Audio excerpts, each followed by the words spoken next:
What's up?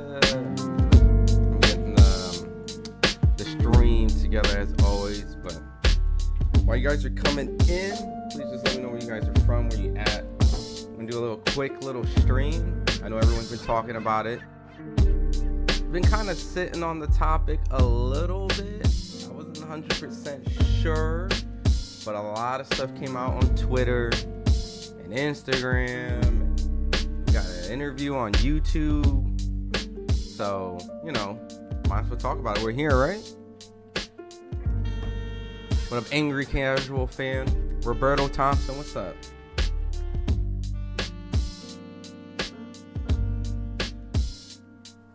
All right. Boxio, what's up? Saludo, man. What's up, man? As always, man, appreciate you guys coming and hitting the likes while you guys are hitting the votes. Let me know what you guys think. CJ Mack from Kansas City, Kansas, but in from Wichita, Kansas. That's what's up. Welcome back, CJ. All right, man. So I'm just gonna switch over right now. You know, no need for a long-winded starting introduction. These things are just for aesthetic purposes. But let me get this down a little bit. What's up? Austin's more exciting than Shakur. What's up, everybody? What's up? So simple as that. I'm just gonna go straight into the topic headline, right? Shakur Stevenson answers Kid Austin, you know, pretty much looking for a replacement. William Zepeda. I'm gonna just speed run for everyone that's just coming in. For everyone who doesn't really know what's going on, I got you, right? So quick and easy, straightforward. Let me read a couple of chats though. Shakur would never fight anyone dangerous. Roberto says Shakur will whoop this dude easily. Shakur shouldn't even waste his time. It's too bad Austin's pops is pimping him. Austin's pop is annoying. He needs to just be like water boy, like a water boy or something. Saludo, what's up? So as always, these are just stated as my opinion and things like that. It doesn't truly represent the platform, but I'm gonna go straight into, like I said, we're not gonna waste any time. Let me get rid of this little chat right there. All right, perfect. So for a lot of people who don't know, William Zepeda had a pretty much back and forth fight with Tevin Farmer the other week. Great fight. Came out victorious. Now, he posted about a day ago. I just hit the translate, so it may not exactly represent what he said, but after our last match, we left with an injury to our left hand. This week, we were preparing to return to the gym soon, but for medical evaluation, they recommended 6 to 8 weeks rest for better recovery. For us, it is important to have this small break to benefit our career. We know that this is 2025. Great opportunities are coming, and we have to be 100%. After this recovery period, we would like to return at the end of March, but we can I hope we can respect the opportunity for CMB. Golden Boy, Oscar De La Hoya, Make a War, aka Eric Gomez. So, I like this fight better than nothing. Shakur needs to keep busy, in my opinion. I agree, Pocket. I like the fight. Angry Casual fan says, I followed you since TBV. I saw your journey. I'm glad you have a stable job. Brandon. Is my name Brandon? No, but I appreciate it. No, you know, I'm always going to show love to TBV. They were the guys that got me in the box, like in the media side, you know, the first like bigger outlet. So I appreciate it. And hopefully I've stayed authentic and stayed myself. So I haven't gone anywhere since then. So, but those guys over there, Ness and them, they're always killing it. So I'm always going to take my hat off. Steven says Shakur's going to give that kid a boxing lesson. So look, before I go into the Twitter interactions and things like that, like I like the bravado, the gusto, right? I'm not gonna sit here and say that I don't think Kid Austin or his pops doesn't want to fight. I'm not gonna say that Shakur Stevenson doesn't want to have the fight. I really think at a certain point this just comes down to their promoters, the politics, and things like that. So, Ron, yeah, props to Ron Goodall. It's all good. I'm sorry, I got you mixed up with Brandon. It's Ron. It's fine. It's not even that big of a deal. I honestly, to tell you the truth, I've been really kind of low key for years, right? I've never shown my face really too much since TBV. You know, obviously I had to be on there, but it was just more just like it was just comfortable, just hanging back, doing the interviews, not really getting on Twitter. Like it almost felt like I was able to like do the boxing stuff and then go back to a normal life and separate it. So, but I know how, you know, this whole situation works. I show my face, yada yada, not really caring about attention or fame, but it gives me an opportunity to connect with you guys. And so, but no, Cash, you're always here, so I don't take offense to that. But that's William Zepeda's Instagram post, all right? Now, what really sparked this off, it was about 21 hours ago, which I was torn between doing today, like between Ennis and Virgil Ortiz potentially in the works. Eric Gomez has confirmed that they're in the preliminary stages of making that fight, but there's not a lot of meat to it. I don't really know what else we can talk about besides like the fight is good. We want the fight, contrasting styles, but there's not really a lot that we can go off of. All right, so we have to wait a little bit more for that. But this Kid Austin and Shakur thing has been going on for the last couple of days. If you guys haven't seen it, I'm gonna play bits. We actually got Kid Austin and his father doing some responses to the whole situation. So, Chris, what up, Chris? Shakur allegedly has a nerve issue that has caused his repetitive hand problem. I think he has a concern himself. I think that injury can affect him against aggressive and offensive style opponents. You know, that type of situations has happened to guys like Floyd, happened to guys like Paulie Malignaggi. So hopefully it's not one of those cases, but if it does, you know, he's a defensive, slick fighter. It benefits him that he's been preparing himself anyways this way. So personally, this fight is not good for Austin. When Austin gets boxed and his stock would drop. Right now, he's too green for Shakur, but he's a fighter, so he'll talk that talk. Yeah, I agree.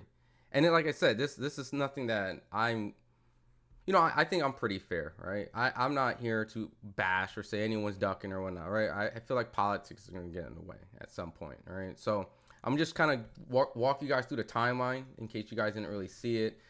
Pretty much to start off with Kid Austin's Twitter, which some people have speculated that it could be his father also tweeting on it. But regardless, it still comes from the same camp, same situation. So, Shakur, you said if Zepeda ducks you, we are next. I sent Eric Gomez an email asking him to let us fill in, and winner fights William Zepeda. Shakur pretty much responds back and says, come on, I'm down February 22nd, which is the 5v5 card. Let's do it. Tell Oscar, let's get it done. Is Oscar going to let you fight me, or is he going to bluff me like he did with your stablemate? Oscar De La Hoya reached out to Turkey. Let's get this going. Shakur also goes on and says, don't social media bluff either, little MF. Come see if you can swim with the sharks. All these dudes say one thing, then the promoter won't even let come out and play. Let's get some real shit going. Not this fake publicity stunt. Oh, shit. He retweets what Floyd says. De La Hoya, please make this fight with Shakur Stevenson. What happens when we beat him? This would be an easy fight for Kid. He doesn't have the power to keep us off him. All you have to do is believe, and you will be a witness of greatness and manifesting. So Mr. Ghani says, a better fight for Shakur, I think, would be Frank Martin. I think that's a great fight. I mean, honestly, I think they're all good fights. The question is it realistic? Is he going to get Kid Austin? I probably don't think so. Pocket agrees, although Shakur needs to fight someone. It's been a minute. Yeah, time's going to be slowly going against them. Kid Austin will give Shakur hell. Oh, my bad. I don't even have your guys' highlights up. Chris V says, I would like to see Shakur fight Cordina next. We lost that fight after Kerr missed weight in 2022. It's only right for Cordina, too. Mr. Grandy, although since Frank Martin, and that was originally the fight that they were originally going to do until Shakur got injured, right? All these guys are getting injured, so. And I still feel like that Cordina fight might still be in play because Shakur has to work off that injury, right? He got injured.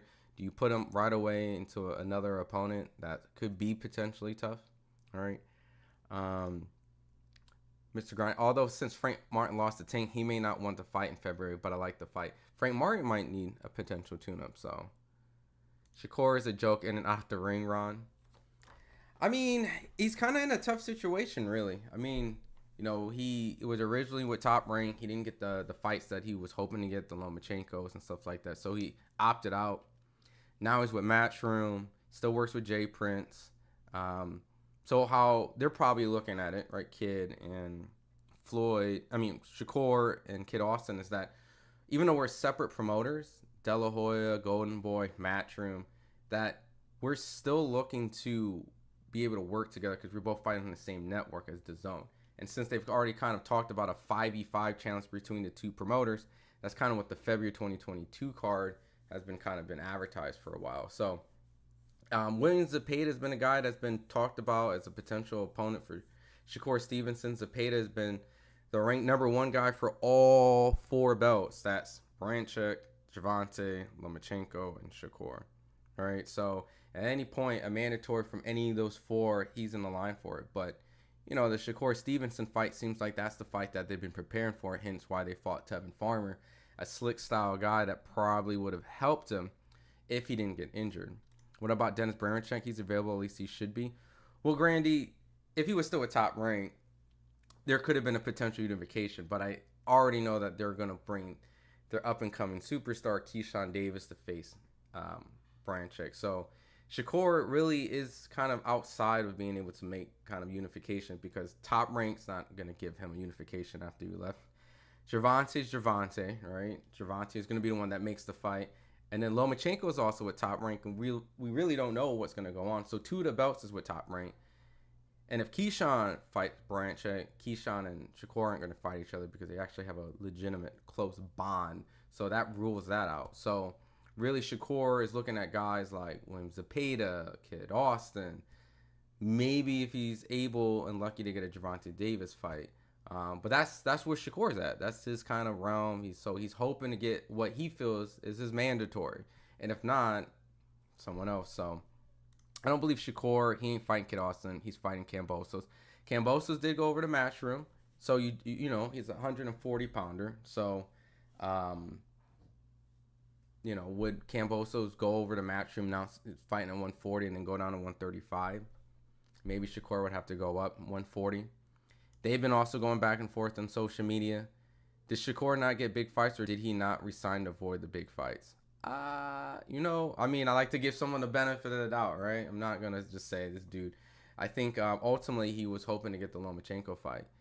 And obviously the Tank fight wasn't something that Bob was trying to work out. So if he couldn't get Loma and he couldn't get Tank, you know, I mean, he just kind of went and did his own thing, you know. And really, Branchek was the other guy that could have probably worked out, but he would have had to re-sign, hoping that he was going to get these fights. So I think Shakur's main goal is to headline Riyadh season. That clip of Turkey from earlier this summer was very telling. It will be certain. I'm certain it'll be a 5v5 early 25 for sure.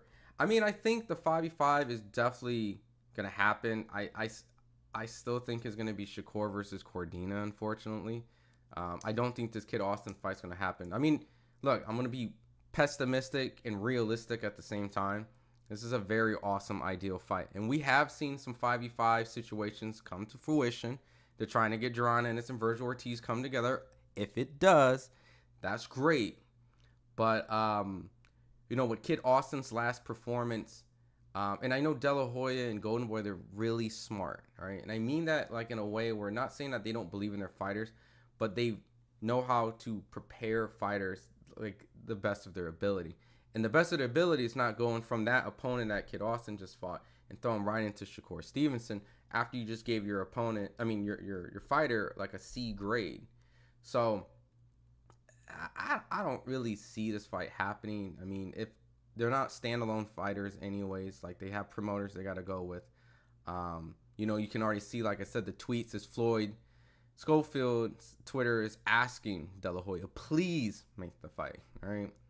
And Shakur says, bro, that's your promoter. Call that man and get it done. Y'all don't have a direct contact with them. I told you who to have. Oscar reach out to. Let's get this moving. So Shakur is pretty much saying Oscar has to reach out to someone on behalf of Shakur. begging to him on social media for publicity does not make a fight happen. Which is, I agree. It's good build up, it's good hype, right? But it doesn't really get the ball moving. Let's see. So there's a couple more tweets. Like, it's pretty much just a run of the mill. This is Floyd Schofield's screenshot showing, please make the Shakur fight. He has IQ but no power. When Floyd helped Shakur for his fights, he hurt Shakur bad. Shakur cannot take a punch from Floyd with 14 ounces on, so imagine 8. He cannot run all night with those brittle hands. Believe in us, we can stop Shakur. So it's pretty much kind of campaigning. Floyd is, give us the opportunity, please. Give us an opportunity to shine. Let us show you what we got. So we do have an interview. And actually before that, there's this clip of Senior's dad talking. Y'all already know. Shakur, now you know Zepeda duck you. You knew that would happen. So what's up? Let's make this happen. Let's make this happen. We'll be ready for February 22nd to meet you wherever you gotta meet. And we donating half our bag to charity. So it ain't no excuse. We ready to sign. The pen is nice and warm. The ink is nice and warm. We ready, Shakur. Let's go. Let's get the fans a great fight. And the winner could fight Zepeda, could fight Tank, could do whatever they want. But I guarantee we gonna stop you, boy. We gonna stop you, Shakur. We ready. All right, and this reiterates more of the tweets that I was speaking on. But Kid Austin would break Shakir's ribs. Kerr versus Tank will happen in 2027. Yeah, Joshua, I'm not optimistic about that either. Dude, father tweeting for his 22-year-old is crazy. Don't have the power to keep us off him. I have yet to see his father get in the ring, but he talks like it. Like I said, we do have an interview with the owner of the platform, Ben Thompson, aka the GOAT of this. I'll be playing clips and parts of it. It's a 30-minute interview, so I'm gonna play parts and clips. You can watch the rest. It's a pretty good interview. It also goes into a lot of other aspects. But DeLoma retire? I don't know. We're all kind of waiting. We're all waiting to see if he does. I don't really think Loma's gonna stick around too long, so I see that belt vacating pretty soon. So stepping every time. Shakur beat De Los Santos with one hand, stiff jab only, and avoided over 300 punches for 12 rounds. Santos would kill 99.9% of lightweights at 35, so that speaks volume. I think De Los Santos is a fighter that gets slept on. I think time will tell more and more when he fights more. We'll see what type of accomplishment he does. I mean, he's already knocked out Rayo Venezuela, the guy who's a 140 champ, beat Pitbull Cruz, so it's already kind of aging pretty well. So, but we'll see, But I do believe Shakur was injured, but there's only so much that fight fans want to hear about that. It's okay for Shakur to fight Kid Austin, but Tank having problems fighting 135ers. I mean, rude exposure. I think how that also works is like, when you make fights, right, especially cross promotion fights, you have to find someone who's willing to kind of like negotiate what you feel is fair. And it's easier sometimes to fight in-house fighters that I wouldn't say necessarily don't put up a fight in the negotiations, but more willing to work with your demands. And when they're able to work more with your demands, it's easier. Sometimes fighting certain guys, I'm not saying this is the case with Tank, just kind of boxing business, but it's like sometimes if you fight this guy who is okay with getting paid $1 million or $2 million, and then you take a good chunk of the pot, right? Regardless if it does bad or good, like you get a majority of it, which turns out like a good piece of the pie. You negotiate with someone else, fight fans that want to see, things of that, yada, yada. But now you're talking about 45, 55, this and that. And now you may get a bigger pot when it comes to like what you guys have to share. But once you cut the pot and all the hands that are involved in it, the multi different promotions and the other fighters and all demands, your payout might not necessarily be worth it in a certain degree. So that just speaks overall on boxing. So like guys like Shakur, if he was with Top Rank, him and Lomachenko would have been great for Top Rank because they wouldn't have to split their the money when you do cross promotions and all that type of stuff. Now you're getting fighters that feel certain demands and certain promoters. So it's going to be harder for Shakur and Tank to work out, or Devin and Shakur, or Tank and Devin, or Lomachenko, and but That's just how boxing works. And I don't think Kid Austin is asking for a lot of money. I think he's just asking for an opportunity. So when you just got a guy that is asking for an opportunity, and you don't really have to pay him a lot. You just pay him pennies. And they say it in this interview too, that they're okay with getting paid pennies to make the fight. And that's why certain fights get made opposed to other fights. So, because they see the upside regardless. Let me see what it said. Well, if that's the case, then maybe Shakur could test the waters at 140. He could fight Isak Cruz. I mean, Isak's fighting on PBC coming up right now, so he already has a fight scheduled for February 1st. So he's on the David Benavidez and David Morrell card, so that won't happen. 140, brother. I read that in that SpongeBob voice. This guy, Sassy Pops. Anybody fighting bums in the Turkey era is pure duck. Yeah, I mean, it always comes down to business first, right? And a lot of times, certain fights that Turkey's able to put together, these guys are able to see money that they probably wouldn't have made elsewhere. So Tank, is fortunate that he can make a lot of money fighting guys that are not really as what many people feel deemed as tough fights or very marketable fights. It's just good business practice on his behalf. But I'm gonna play parts of this interview that Ben Thompson, owner of FightHype, did today of Kid Austin, kind of reacting to all the social media things like that, and kind of talking about the chances and why they feel like them being a replacement for William Zepeda is a great choice. All right, FightHype.com here with my man Kid Austin. Kid, how's it going, brother? Going good. It's going good. Just ready to get back in the gym. Yeah. I'm sure you've probably already been in the gym. A lot has happened since last time I talked to you. You're now a father, right? Congratulations on that. You've also got another win under your belt. I haven't talked to you since the victory, so congratulations on that as well. But I won't waste any time. Let's just jump right into it. Obviously, there's been a little action on social media. Clearly the news has broke that William Zepeda is, I believe he's injured. He's got an arm injury or something like that. So he's not going to be able to fight Shakur Stevenson in February. I know you guys have already jumped out there and have volunteered like, yo, we'll step in for Zepeda if you're ready, Shakur. I think Shakur has even replied on social media saying he's down. Just kind of before we dive into those details, when did you first hear about the news that Zepeda is not going to be able to fight Shakur? I knew he was going to say that. So November 25th, the day of this interview, I literally woke up in the morning, got my baby ready, took him a bath, whatnot, turned on some Southpaw TV.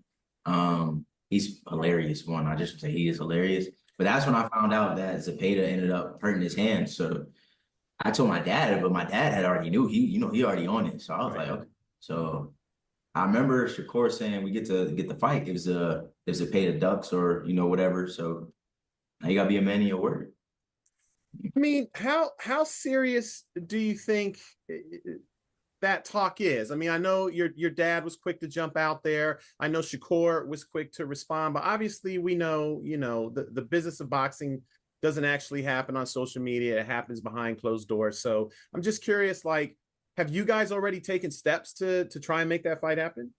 Yes, we contacted Eric this morning, and they said it's a good possibility. So we'll see where we go from there. But why not? I think it's a fight that makes sense. We're both on the zone. Golden Boy and the zone. They can make the fight happen. So, and it makes sense. I feel like it makes sense. Zepeda, couldn't take the fight. I'm right below Zepeda in the WBA, so I think it makes sense. It definitely makes sense from a ranking standpoint. But I have to ask, just because I know Shakur is obviously going to be pretty critical. I think in the past, Oscar De La Hoya has kind of shied away from making that fight right away. So I'm sure he's going to point out the fact that, hey, I mean, listen, that's cool that you want it, but what's up with your promoter? Does your promoter actually want it? Have you had talks with Oscar or anyone else at Golden Boy who have kind of shared their opinion on the fight as well? Yeah, my dad. They're having a meeting this evening about it. They having a meeting tonight. So we told everybody we want this fight. Remember, we contractors, y'all. The promoters work for the fighters. That's true. All right, so we said we want the fight. Shakur said if Zepeda ducking, we get next, so it ain't nothing else to talk about, except the numbers. All right, you gotta be a man of your word. That is true. I will say this, and that's something that I think even Oscar has preached, that the promoters work for the fighters. So just so we can kind of make this clear, you guys have definitely made yourselves clear to Oscar De La Hoya, your promoter, like, yes, this is the fight we want next. Yes, this is like we're already on it. My dad hit up Eric. Once I figured it out, I told my dad, I was like, now we can get the fight. The fight is supposed to happen. My dad was like, I'm already on it. So my team, they're having a meeting tonight, and we'll see what they say. I don't see no problem with it. How hopeful are you that fight can happen? I mean, obviously, Golden Boy is now they're working with Turkey Al Sheikh with Riyadh season and everything. They just put on their Latino night over there. Honestly, it sounds like there really shouldn't be anything standing in the way of making this fight. I got something to say real fast, y'all. Chime in. But Oscar, we hired them to be our promotional partners. So we're gonna respect what decision they have. So we gotta wait till they sit down and we collab. Shakur made his decision, say he fight us next. We said we'll accept, but we will also listen to Oscar. I can't make it seem like we just gonna brush him out of there because he invested a lot into us. But I really believe this is an interesting fight. It's exciting. Shakur coming off a hurt hand. Floyd is coming off his performance. So I think it'll be a good tune-up for the Shakur tank or either the Floyd tank fight. So just while I have you here. So I'm just gonna pause real quick, just because, within the 5 minutes, just kind of compacting all this stuff. So based off the interview that was done today from Ben Thompson, is that they're in contact with Golden Boy. Pretty much, they're in contact with Eric Gomez. They will be pretty much tonight in the process of talking about potentially making this fight happening. Now, Floyd Sr. also mentioned that at the end of the day, because Golden Boy has invested a lot of money into them, they're also not going to, go against the grain, right? Because at the end of the day, that's their promoter, and they also feel like it's also wise to listen to them out of the respect. But they're going to spend a lot of time trying to convince why the Shakur Stevenson fight happens. So a little bit of all that right there tells me that there is a very high chance that even though that they do ask about making the fight happen, Oscar and them can still say, look, we probably don't want you to take the fight for either one. It doesn't warrant the purse, the money. Two, based off your last performance, which De La Hoya did give him like a C, you might need to have a couple more fights or a fight in between. And really, at the end of the day, if we understand the Williams Zepeda saga that's been going on with Shakur, they have been pretty much in process of building Zepeda up for Shakur for years. And every time Zepeda and Shakur has been brought around, De La Hoya has kind of dismissed the idea of them fighting each other, at least next. Even right now, like, the fight still hasn't been into fruition, and now he's injured. So, and we still haven't really concrete got De La Hoya out his mouth saying we're gonna make that fight happen, like, next in negotiating. So Floyd Schofield is a fighter developed behind Zepeda, even though he's highly ranked. So in my opinion, I'm not really positive that this fight happens. But they are going to be in talks. They're going to be in negotiations. Not negotiations, but they will be speaking to the promoter. There is a meeting place. So we'll find out more about what happens from there. But I'll play more from here. Based off the chat, Nate says, Kid Austin's just another Oscar Valdez for Shakur. Easy work. And hear me out. I think it's fair for me to favor Shakur in the fight just because the fact that, obviously he has a lot more experience. Based off his performance, Shakur's performance. I know Shakur ideally didn't have the knockout performance against Artem, but he did fight a bronze medalist. He did dismantle him, he did beat him single-handedly. Very dominant, just didn't have the spectacular knockout that he was hoping to get. But, we've seen a lot of greenness in Kid Austin, so I just don't see that fight happening right away. Steppin every time says, is it coincidence that Shakur has been somewhat avoided by fighters like Tank, Haney, Garcia, Loma, Kambosos, Ortiz, Pitbull, Rolly, Martin, Zepeda, etc. But those guys managed to fight each other. I mean, I think it comes down to risk and reward too, and the promoters, right? So Tank is with a totally different promoter, right? And Tank can do whatever he wants. Devin, depending on how you view it, you know, they did their whatever offering that I'm sure you've heard. This and that.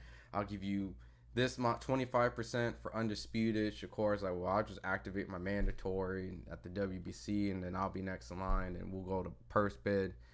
Ryan Garcia and Shakur, I mean, I don't think that was ever really going to happen because, you know, Ryan was on the path of trying to get Tank, which I don't think going to Tank is ducking, or going to Tank and then going to Haney is ducking Shakur. Like, you know, he's fought Lomachenko. Loma was always looking for belts, right? And Shakur was just not in the weight at the time for 135. So it just, you know, by the time Shakur got in there, now we're in the situation where Loma's at. Loma might be retiring for all we know. Kambosos, he got the belts and then fought Devin. Like I said, Shakur wasn't even in the weight. They did the deal with Devin signing over. Kambosos was gonna fight Loma. Same promotional in-house. Ortiz, like Jermaine Ortiz.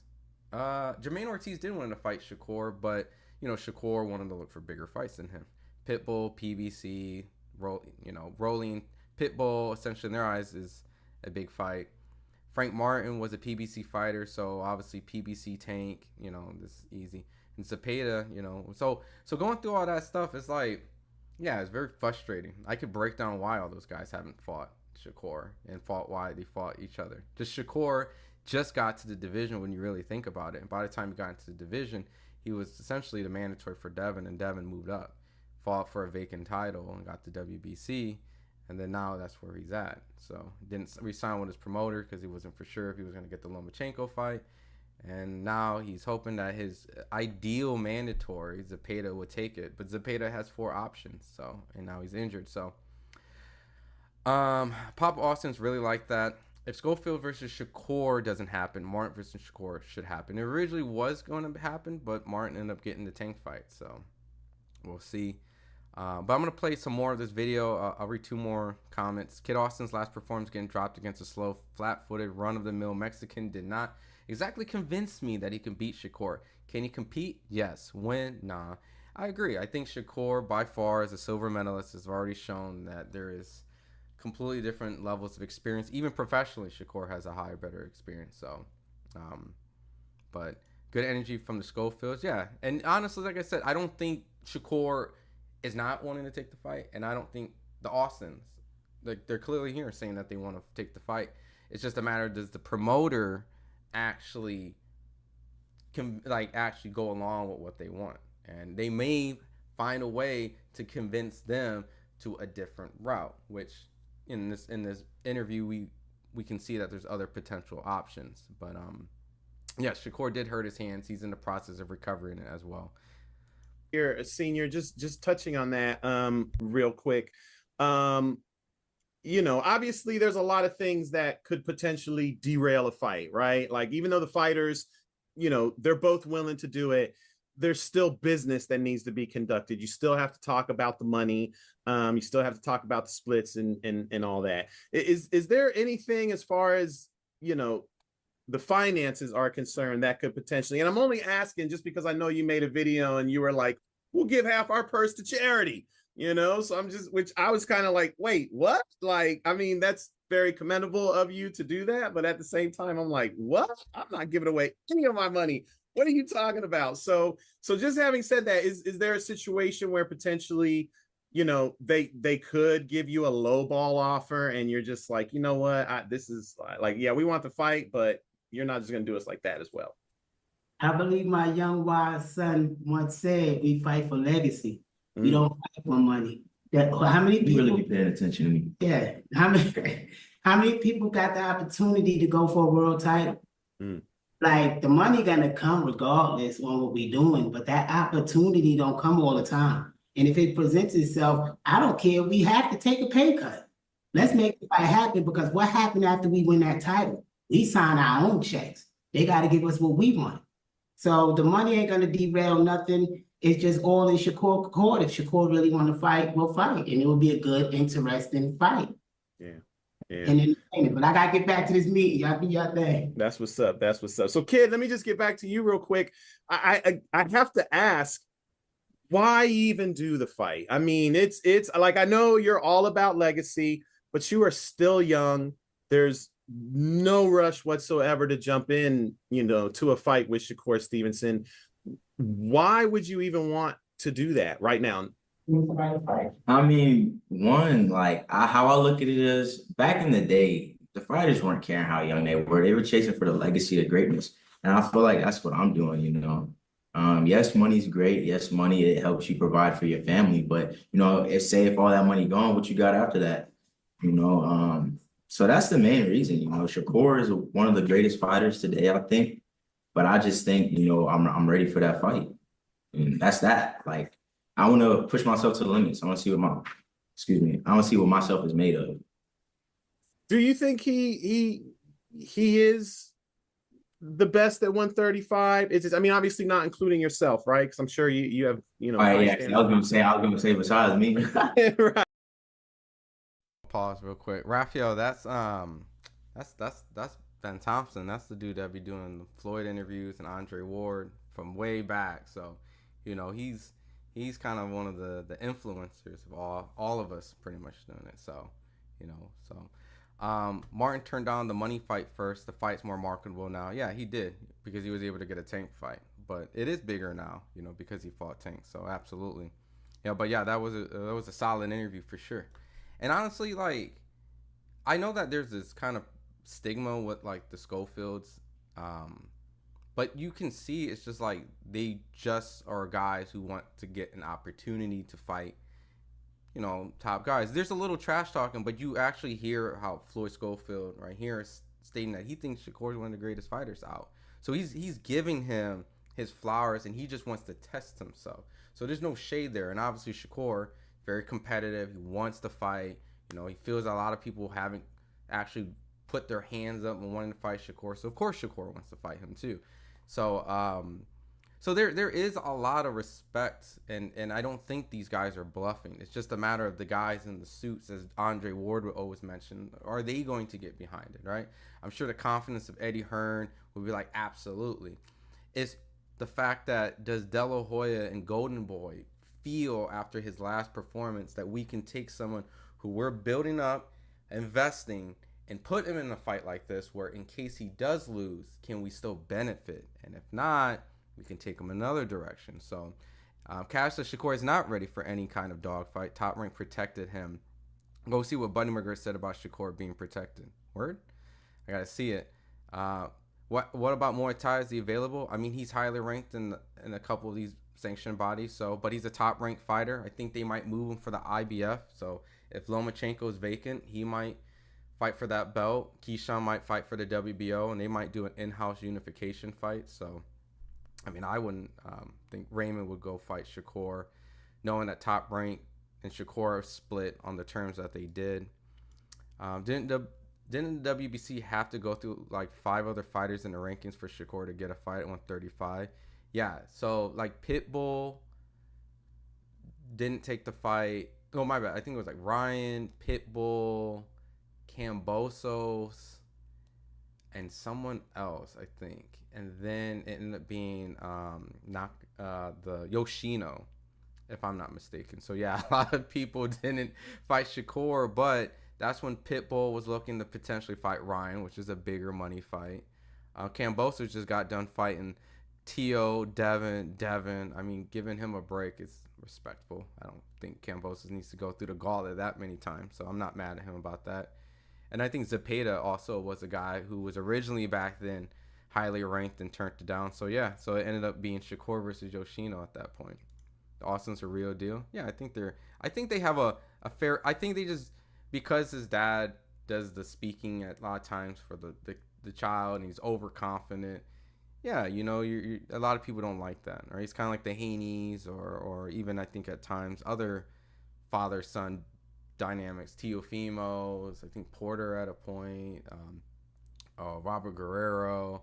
Danny Garcia, like the fathers that are involved, you know, sometimes have turned people off. But you can see like these guys just want to take the fight, you know, and I don't really think there's any disingenuine in this. Like they're being consistent.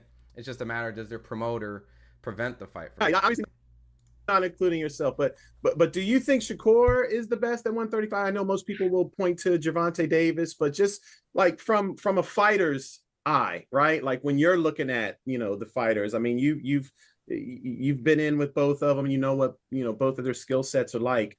When you look at those two guys, is it Shakur that you think is number one? Is it Tank, or are they both kind of the same?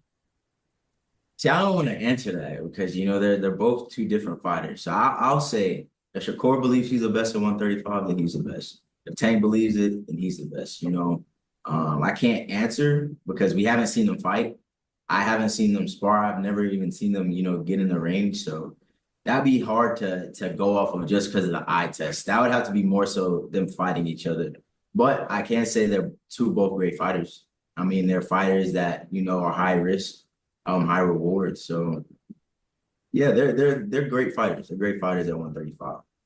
Is there one or the other that you think would mesh better with your style? I think that's probably the best way to say it. Not that one would be, you know, tougher than the other or anything like that, but just as far as your styles are concerned, you know, because obviously Shakur has a very different style than Gervonta. He's probably going to be, you know, sticking and moving a little bit more than Tank would. So that's going to present, you know, a different kind of style matchup for you. Is there one that,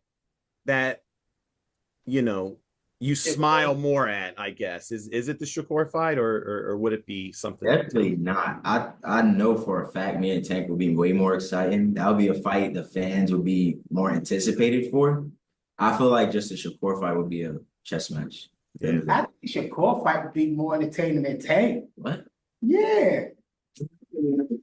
Because the thing is catching Shakur. It's like the cat in the But mouse. nobody want to see that. They tried to see that the with thing is Edwin. your style is you. Well, I'm different. It's hard to get away from you. So that could make it exciting to see if Shakur can really not get hit like he normally do. That's what make that fight so exciting. You and Tank, y'all know y'all throwing bombs, somebody getting knocked out. That's Everybody what I'm saying. It's know more exciting. You think so? Shakur is more exciting because nobody sees Shakur What get you touched like think? he's going to touch him. What you think? I think most fans would probably say that the Tank fight is gonna have more action, right? Like just For because sure. just because I feel like you both are gonna be, you know, right there for each other. I mean, I don't want to take, but you know, Shakur can be very entertaining, and I do think that you know, I think fans would maybe be a little more curious about you fighting Shakur. Like, can he get through that defense? So it's probably more of a curiosity factor with the Shakur fight. But I think see that. right. But I think as far as the action's concerned, it's probably going to be you and Tank. But again, that's probably going to depend on you know, what Shakur Stevenson shows up. You know, sometimes Shakur like to stand right there and trade and bang. We'll have to see. February. I know. Fingers crossed. Hopefully we'll see sooner rather than later. Hopefully Oscar can get that done. What What do you got? What do you think? Do you think Floyd and Tank is more exciting than Shakur? I mean, my bad. Floyd and Tank is more exciting than Floyd and Shakur based off the style that Floyd would be trying to catch Shakur versus two guys probably would end up trying to knock each other out. Thinking what was it? Haney's been training. Wonder who his comeback opponent is. probably like a somewhat okay opponent. Probably for like a tune-up, right? Took like a very tough outing in his last fight, so I think he should have somewhat of a tune-up if they were smart about it. Stepping every time. Kid Austin should fight Keyshawn Mason. So both of those guys, top-ranked fighters. Keyshawn's gonna be fighting for Branchek's title. Abdullah Mason is a little bit behind Kid Austin when it comes to rankings and things. They've actually sparred each other, and Shakur kind of tried to leverage, you beat Abdullah Mason, then we'll fight. But you know, they didn't really go in take that bait. Isaac Cruz is at 140, and De Los Santos. I mean, De Los Santos is he's a tricky, tough guy. He's not really how would I say it? Like, as a fight fan, I want to see it. But like, if you were a manager, right, what do you get out of fighting De Los Santos? Granted, if you do really well, and let's say you knock out De Los Santos, what you're able to say is, we beat the guy that beat Rayo, and the guy that essentially didn't make Shakur look great with one hand or not, regardless, right? So, but at the same time, he's a tough opponent. He's a counter puncher, strong, powerful, not really going to make a lot of money. You're kind of putting your fighter in kind of a sink or swim-ish kind of a fight. So De Los Santos, unfortunately, is one of those fighters that's probably going to have to fight like other opposition to eventually get an opportunity with a guy with a name. So any comeback opponent is going to be a low-level guy. Yep. I just want to see someone fight Shakur. I mean, we all do. Yeah, I think Floyd speaks very well. Me too. The style thing, I think Floyd and Shakur is a 50-50. Tank is a certain meme waiting to happen. You'll be asleep. Shakur is going to stop Cruz. I mean, that's if they fight. Oh, Cuz. You talking my bad. Cuz. Yeah, I mean, it's a tough fight for Kid Austin, really, honestly. In my personal opinion, I think it's a huge step up in competition for Kid Austin. Not saying that it's a style that Shakur hasn't fought professionally, because I don't think he really has fought like an athletic jump on you kind of. He's been compared to Sean Porter, right? So Shakur hasn't fought someone like that in the pros. I'm sure he's fought someone very similar like that in amateurs, but pros are different. But if Shakur is able to time his athleticism and capitalize on a lot of his inexperience and things like that, I think Shakur should win the fight. So stopping, I mean, we'll see. I think Floyd is a tough kid. He's in shape. So when you fight someone that's in shape, they're always hard to stop, because that's what it is. They're just training to take punches. And when you're not in shape, it's easy to get you out. Floyd's gonna come in shape. Schofield's dad needs to stop gassing him up. We've seen the story play out with father and son's all too familiar. Yeah. I mean, if he ends up fighting Shakur and wins, in hindsight, then it's like, yo, his dad saw something special. But, if not, then Senior needs to focus on the business. What he's doing in the interview is fine. Let Ronnie Shield take over as a lead trainer, and he has a better chance versus Shakur and Tank. Yeah, I mean, I don't really know their training regimen. I don't know their situation. I can't really criticize on what specific role or what he does. But, we know Ronnie Shields is, a Hall of Fame, trainer, so. My boy Yap Up is crazy. Mason, I feel, is not ready for the bright lights. I think it's always the experience at the end of the day, right? I think Abdullah Mason's athleticism and God-gifted talent is clearly there.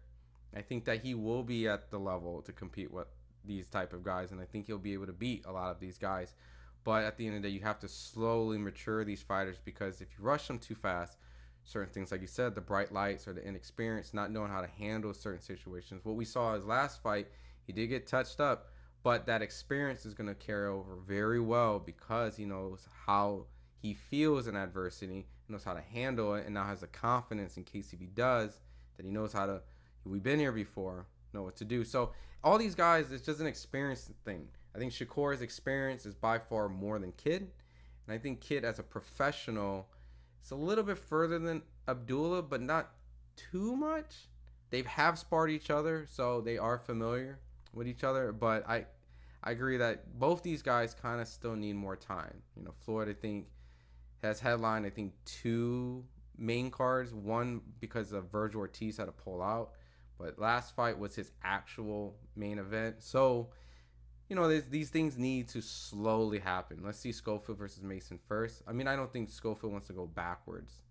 That's why they're asking for Shakurs and Tanks and stuff, because they're a lot higher ranked than Mason. I don't know if Mason's even ranked in the top 10 in the sanctioned body. So it won't really do them justice to fight an athletic, talented kid who might pose a big threat. They know what it was like to be in there, if it was certain good things, but maybe certain bad stuff. And it really doesn't really make money. They're at a point now where if they're close to a Shakur Stevenson fight, and if you're De La Hoya is not going to send his fighter to Abdullah Mason before he goes to Shakur. He rather than just cash him out to Shakur if he had an option, because he has a better chance of making money. Well, he'll have the chance to make money, but if he does beat Shakur, think about the upside. Beating Abdullah Mason in this point of this career, he has to fight fans who be like, yo, respect.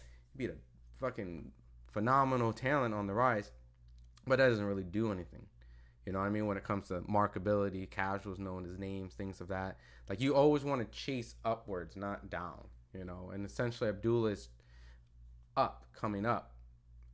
Floyd's coming up. So going down to fight someone is not really necessarily beneficial unless there's some sort of fight to be made, like an eliminator, to get you to that position guaranteed. So, Tank has the lowest punch output in boxing. He doesn't throw a lot in combination and loses most of the early rounds. So why do people look at him like he's a Zepeda as far as output and activity?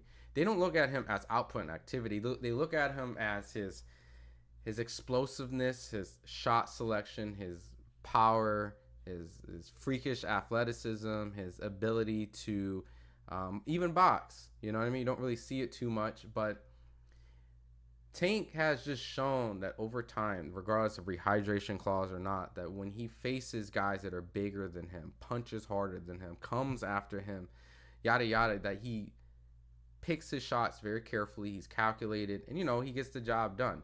Now, I know that when you look at him, you want him to fight what is considered his equal in the division, which people compare Shakur and Loma and Devin once upon a time, and Tio and Ryan. I mean, he fought Ryan, but at that point, they're not looking at his output and activity. They're looking about his overall package. He's a more well-balanced fighter when it comes to his ability to fight. And I think that what his shortcomings, many people feel, is losing early rounds is no different when Terrence loses early rounds, no different from Floyd loses early rounds, no different from a lot of guys losing early rounds. It's part of the patient game. You got 12 rounds, 3 minutes. We can take our time. We can work. No need to necessarily rush out there. A lot of guys rush after them because that's really their only opportunity to get something early. And if not, progressively throughout the fight, like Tank, Crawford, Floyd, those guys will get better and better and better. So he relies on taking advantage of the full fight. But if he finds an opportunity, then, he would. So all that, everyone's style is different too, though. So, just because he fights like this and someone fights like this doesn't mean if they fight each other, it's going to be the same outcome. He might struggle with a guy who punches 1,000 punches. So, so that's why, at the end of it, that's why we want to see the fights, you know what I mean? Because there's a case for each situation to debunk every scenario. If I defend one style, right, we've seen that style get beaten before because of this. But we also seen that same style beat them for this. The question is, does that person possess that skill set to beat that guy if he had that skill set? So that's why we want to see it. And unfortunately, a lot of these guys haven't fought each other. So we're kind of still like not able to really crown someone yet. I test a lot of these guys, but we can't officially crown someone yet because they haven't really cleaned out their opponents. Because I feel like back in the day, we're in the era of undisputed where everyone's trying to collect the belts and they feel that the belts determines who's the man of the division. But personally, I know that the lineage and all that stuff and the Ring Magazine belt, to me, that's just a matter of fighting the right person at the right time, given the opportunity. Fighters back then didn't really get undisputed because the belts was all over the place, but they fought the people that people wanted to see. So because they fought them, we came to a more conclusive answer that if Sugar Ray Leonard fought Hearns and Duran and Hagler and Benitez and all that stuff, you get a clear, concise. He's not undisputed, not the 4-belt era undisputed, not the 3-belt undisputed. You know what I mean? I think he was around 2-belt era, but you get what I'm saying? It was more conclusive. Floyd was never undisputed. Pacquiao was never undisputed, but they fought the competition that merits the idea that you are the man of the division. So in this era, these guys haven't done that. So we're that's why we're still kind of and if you have an opinion step in every time, it's not wrong because we just haven't seen enough from these guys to really trump really anyone. Like, there's really not anyone that really trumps. And if someone does have a solid resume, like Teofimo Lopez, who beat Lomachenko, and Josh Taylor, he has some hiccups, some shortcomings that set some back. You could beat a Loma, but you can lose to a Cambosos. You can beat a Josh Taylor, but look like shit against Sandor Martin. So, we're kind of in that era where these guys haven't fully closed the gap. We're seeing a little bit with Devin and Loma and Tio and Ryan and Tank and Ryan and Devin. We're slowly, but there's still other equations that still need to be completed before we can even kind of come to that. So, can anyone explain why they want to see Shakur? Because he falls into one of those type of scenarios. Can someone beat what many people claim is this era's Pernell Whitaker, this era's Floyd Mayweather, this era's Salvador Sanchez, the defensive guy that nobody can touch, output, accurate, defensively slick, you know, how they market. So, and, you know, he will pose a threat with guys, you know what I mean? We just have to see how he does professionally. What's up, Khan? What's up? And I'm going to continue more of this this interview. I'll play about 5 more minutes, and then, you know, I'll let you guys. It's a great interview, by the way. So if you guys haven't checked it out in its entirety, definitely do. Wasn't Jeremiah Nakatia also a young, athletic, explosive fighter with power? And look what happened when they fought. Just saying. Yeah, I mean, at the end of the day, there is certain different styles, and every opponent has their strengths and weaknesses. And when you fight more, you learn from those situations. But same shit with Tank versus Keyshawn. Yeah, I think Keyshawn has extremely strong fundamentals because he's a silver Olympian, just like Shakur. He has a great camp. Bomac and B&B, Red and Esau. But, you know, the experience level, right? Keyshawn has experienced his first main event in front of his hometown. So that's something that Tank has done 10 times fold on the biggest stage, on the biggest, you know what I mean? Like, he just passed his level of anxiousness is fighting a guy like Ryan Garcia on the biggest stage, right? That was like a learning experience for Tank. Like, Tank is still learning.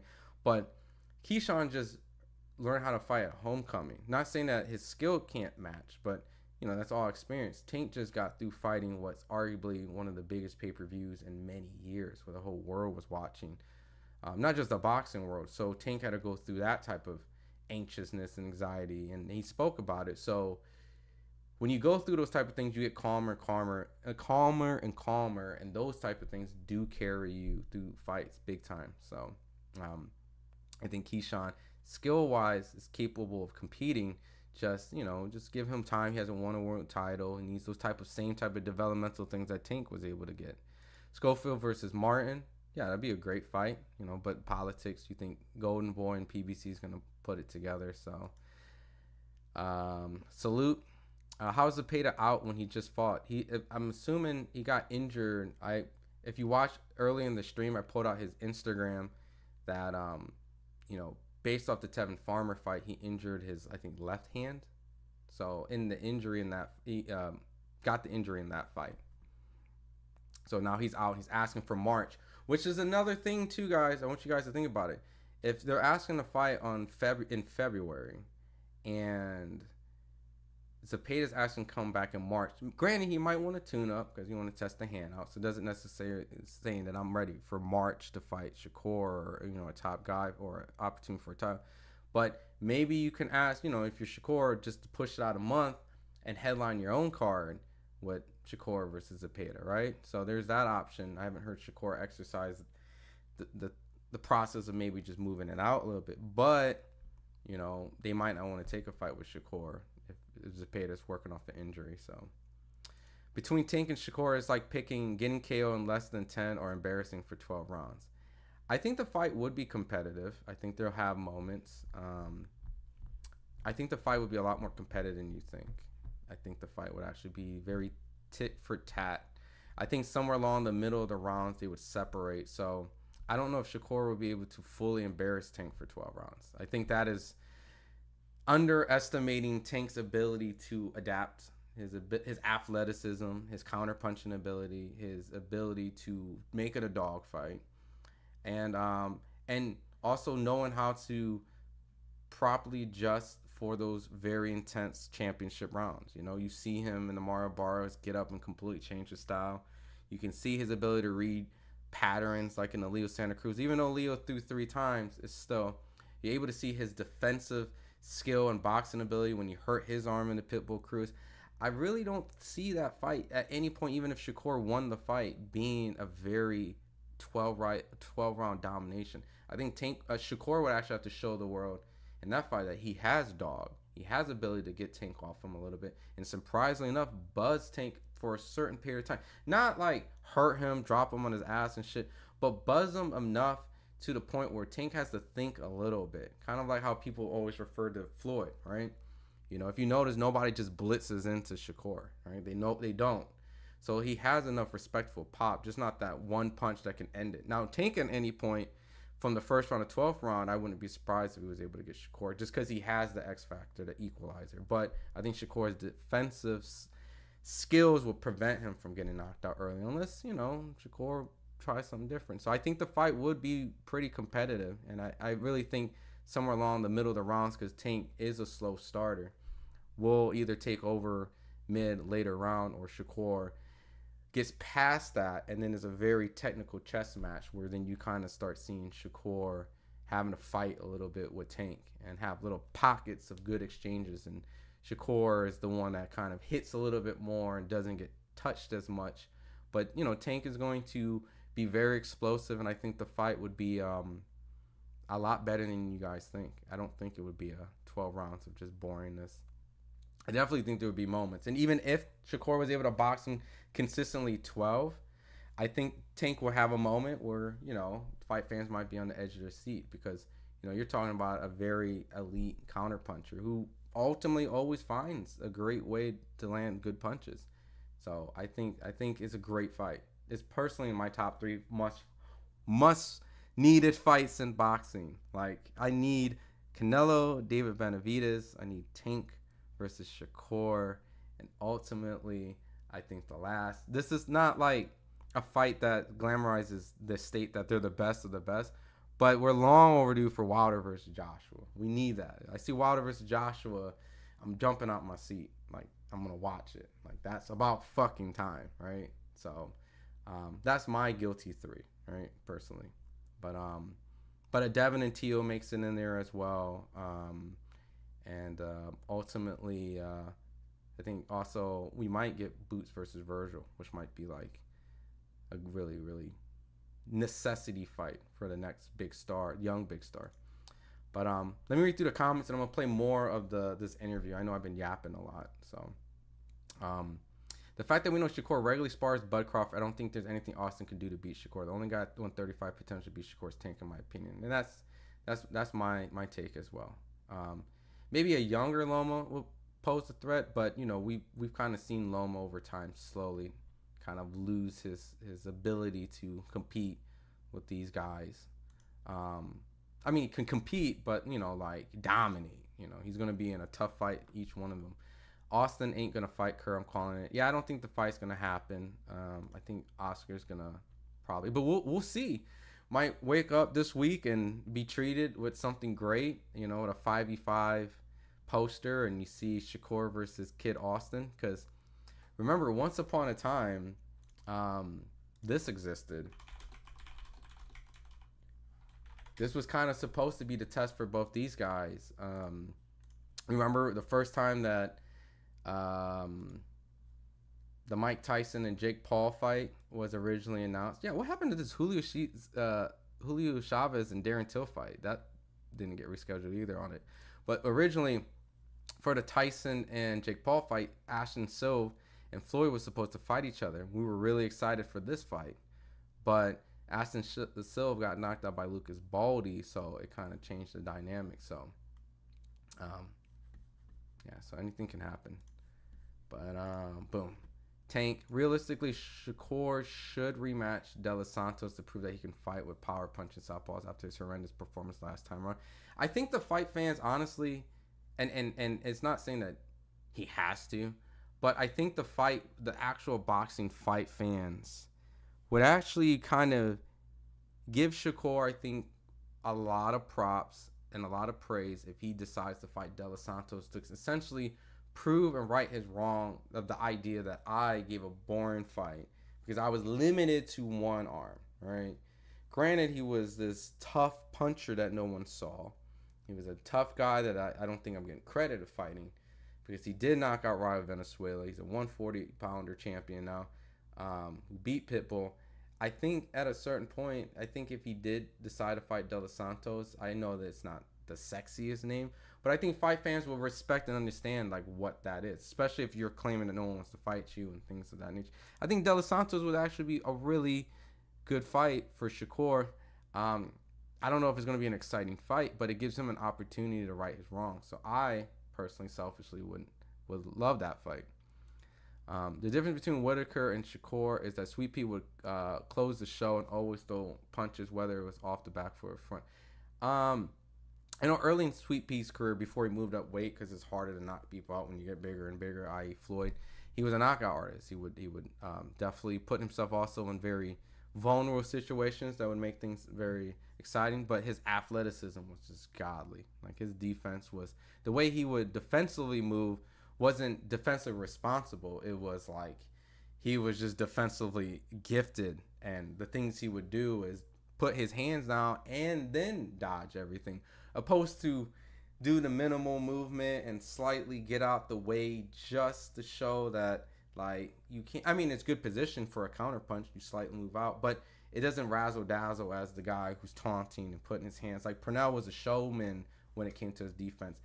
Shakur is a perfectionist of a defensive fighter, where he'll prevent from the shots happening because he's relying on being responsible, not taking chances of his God-gifted ability to dodge a punch, but taking the precautionary steps to ensure that what he's practiced is what he's actually preaching in the ring. So I think Purnell is just a freak and very a showboaty kind of guy. So I think a lot of people love that, you know. Putting your hands down when you're fighting De La Hoya in his prime, like, that's crazy as fuck in my opinion, but he was able to do it. So people appreciated that, understanding the opposition. Like, imagine if Shakur was putting his hands down against Tank and dodging 4 or 5 punches. I think people will start to say Shakur is really entertaining, because they are gauging his defense against his opposition. And if they're like, yo, or like Zepeda, for example, Zepeda throws 100 punches. Let's say Shakur dodges 100 punches with his, you know what I mean? Now you're looking at his opposition and going, well, all right, that guy can land at least solid punches against other defensive slick fighters like Tevin Farmer and duke it out. Shakur just made this guy completely miss everything while just having a blast in there. So I think Shakur just doesn't have the right dance partner to really show it. Sweet Pea, I mean, was pound for pound at that time. So Shakur beats Edward De Los Santos every time. And yeah, I would think Shakur would beat him in a rematch too. Oh shit, by himself. Tank still ducking Lomachenko, please. Shakur win by points by Tank and knockout. Let me see. I'm gonna speed run. I'm just read the comments, and then I'm gonna play more of this. This is a lose-lose fight for sure. Shakur, if it's competitive, they're gonna say Shakur was exposed, and if he wins, they're gonna say Kid Austin was a bomb. I agree, TM. He can't win essentially. They're gonna say he's too green, or because people don't really look at Kid's performance and really think Kid's gonna beat Shakur for the most part. You know, most people think Shakur will win. No brother was talking about Tank versus Shakur fighting other fighters, not in a fight against each other, but still break. Oh, I'm so sorry. I went on a whole tangent about something that wasn't even. Kids should fight someone like Lucas Baldy and Zaire Abdullah, someone in that bottom top 10, 15, because I like the Lucas Baldy fight more. I think it makes sense because of the Ashton Silva. They were originally going to fight Ashton Silva, but Lucas Baldy beat him, so it only makes sense. If he feels like he still needs work to prove, solid case he can handle a top 5. Austin gets embarrassed by Shakur, needs at least 5 more fights, bare minimum. People forget Shakur had a solid inside game, frame game too. Yeah, he likes to fight in the inside too. So I disagree. Shakur easily dodges Tank for 12 rounds in a boring victory. When he has Tank ever beat a real defensive fighter that's naturally 135. I just think that I get what you're saying. You know, there's matchmaking too to also make fights exciting, right? He hasn't fought a guy that's extremely defensive. But then you can say the same thing about Shakur. Has he fought anyone who is as athletically talented and offensive counterpunching and footwork like and the ability, and a southpaw that's able to do, like, there's so many elements to Tank too that, like, you can say, well, what's the closest thing Shakur's fought that's like Tank, if that's the case. So I respect your opinion, thinking that Shakur outboxes Tank is 12 rounds. I just feel like those two guys would have a really great competitive fight. I think they both recognize each other's abilities, and I think at a certain point, if they don't throw down, it's going to be a stalemate at a certain point, because they're both like calculated thinkers. Just they have two different styles. You know what I mean? Shakur's not going to sit in front of Tank. I agree, but at the same time, Shakur is also not going to walk out there not getting wet. Tank is probably one of the best counter punchers in the game, surprisingly, because you don't just dodge a left hook from Ryan Garcia, who's extremely fucking fast, and then come over top and hit him, regardless of what people say. Oh, he's rehydrating and what.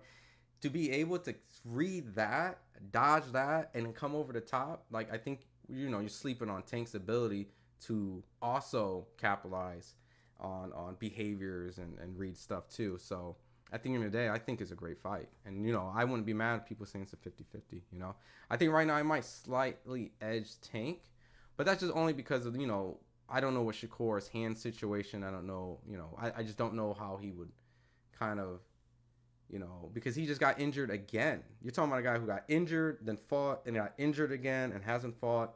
So I need to see that, and that stuff is important to me. So I like to go with the guy who's not injury prone all the time. So I don't want to see Wilder. I want to see Joshua and Wilder just because I feel like they owe it to me. I got a picture when I was covering Wilder and AJ for like 10 fucking years, man. And I got this like picture like separate, and I'm like, this might be like the heavyweight Holyfield and Tyson. It's better. I don't want to say Ali Frazier or nothing like that, but like, this is my era's like Lennox Lewis Tyson or something, right? So these guys would fight, and I could show my son, like, look, these motherfuckers ain't even fight each other yet. So they need to fight each other, just because I've been interviewing, covering that whole era like 6 years ago of like all the British interviews I had to listen to, all the Wilder interviews. Like, I had so much time invested covering that they just need to fight for my own selfish need. So it's not the greatest, it's not top 3 greatest fights that need to happen. It's just a fight that just needs to happen for my own.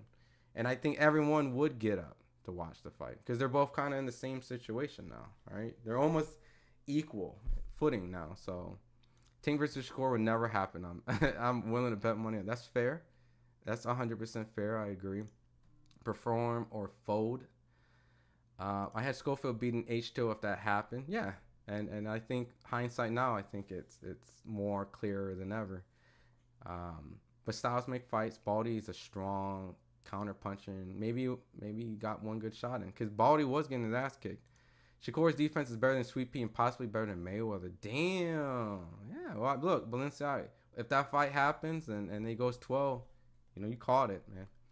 Santos and his trainer said he didn't want to sell out and risk getting KO in the fight. Plus, Shakur has hurt stop fighters bigger than Tank. It's the ones you don't see coming. So, yeah. I mean, look, they had respect for each other. Just, it was a one-handed Shakur who unfortunately didn't do what the fans wanted to see. So, even one-handed Shakur landed more than Santos. Dude couldn't cut off the ring at all. Also, isn't Santos injured? I actually don't know. I have to look into it. H2 had no chance against Kidd. Either his defense was way too leaky. He relied too much of his athleticism over his use of basic defense 101, which we saw expose him badly. Office Honcho, what's up, man? Kidd also reminds me so much of Sean Porter. Yep, everyone says that. I think Floyd should fight Abdullah Mason Shakur. To me, they are on the same playing field. Who you favor in that fight? I have an opinion, and it's only because I've seen I'm gonna go with Mason right now. Just right now, I'm gonna go with Mason. I'll go into that stuff later when the time comes in, but I have my reasons why I have Mason winning it. I have Mason actually kind of like dominating Floyd, but I'm pretty high on Mason though. I could be biased, all right? He has a style that's eye-catching in my opinion. So 140 so hot right now. These guys just need to fight each other already. But they're both vulnerable, D. I just want to let you know they both got dropped. So I'm not saying if anyone picks Floyd over Mason, I don't think it's crazy either. I respect that opinion just as much as me saying Mason, because they're both guys that are just capable of making the same mistakes, right? So word in the street is making Tim Bradley versus Norman Sr. happen. Yeah, I've seen they kind of had their little beef. Shakur isn't good at anything other than distance control. I don't think that. I think Shakur has a great inside game. I think he gets slept on. He likes to stay up close. I think he has obviously, like you said, distance control. I think he has respectful body shots. I think his body shots get slept on. If you watch a lot of his fights, he does hurt a lot of people to the body. And yeah, I just interviewed Oscar Valdez. I don't know if you guys seen the clip, but Oscar Valdez told me, I asked him, I said, look, you're rematching Navarrete. You have 2 losses. You got Navarrete and Shakur. Obviously, the controversial Robson Kasakow fight, but really his only 2 losses are Navarrete and Shakur. I said, you're quick to get the Navarrete rematch, but you never went to the Shakur rematch. And he was like, to be honest with you, I have no excuses. I was 100% prepared and some. And really, at the end of the day, I still couldn't touch him. And, like, as a fighter, it was very hard for me to come to that conclusion. But I realized that at any given day or pretty much any point, like, he's just better than me. And there's no way I could beat him. The Navarrete fight, on the other hand, I felt the mistakes. I know what I did wrong. And so that, I feel Navarrete is beatable. So, like, I think Shakur is a fighter that just at a certain point, different styles than Terrence. He just hasn't had the opportunity to fight marquee names. If he fights more marquee names that are respectable in boxing world, then I think people will be more willing to accept Shakur outside of just him just being a defensive fighter. I think he has a really good arsenal. Just his opponents just don't really match his merit. The Cuban kid from the Olympics would beat Shakur. You talking about Andy Cruz? No. I think Andy Cruz is another fighter that has a lot of work also. I think Andy Cruz is a fighter that you saw in his last fight. He fought, was it Antonio Moran, a guy that Devin Haney slept.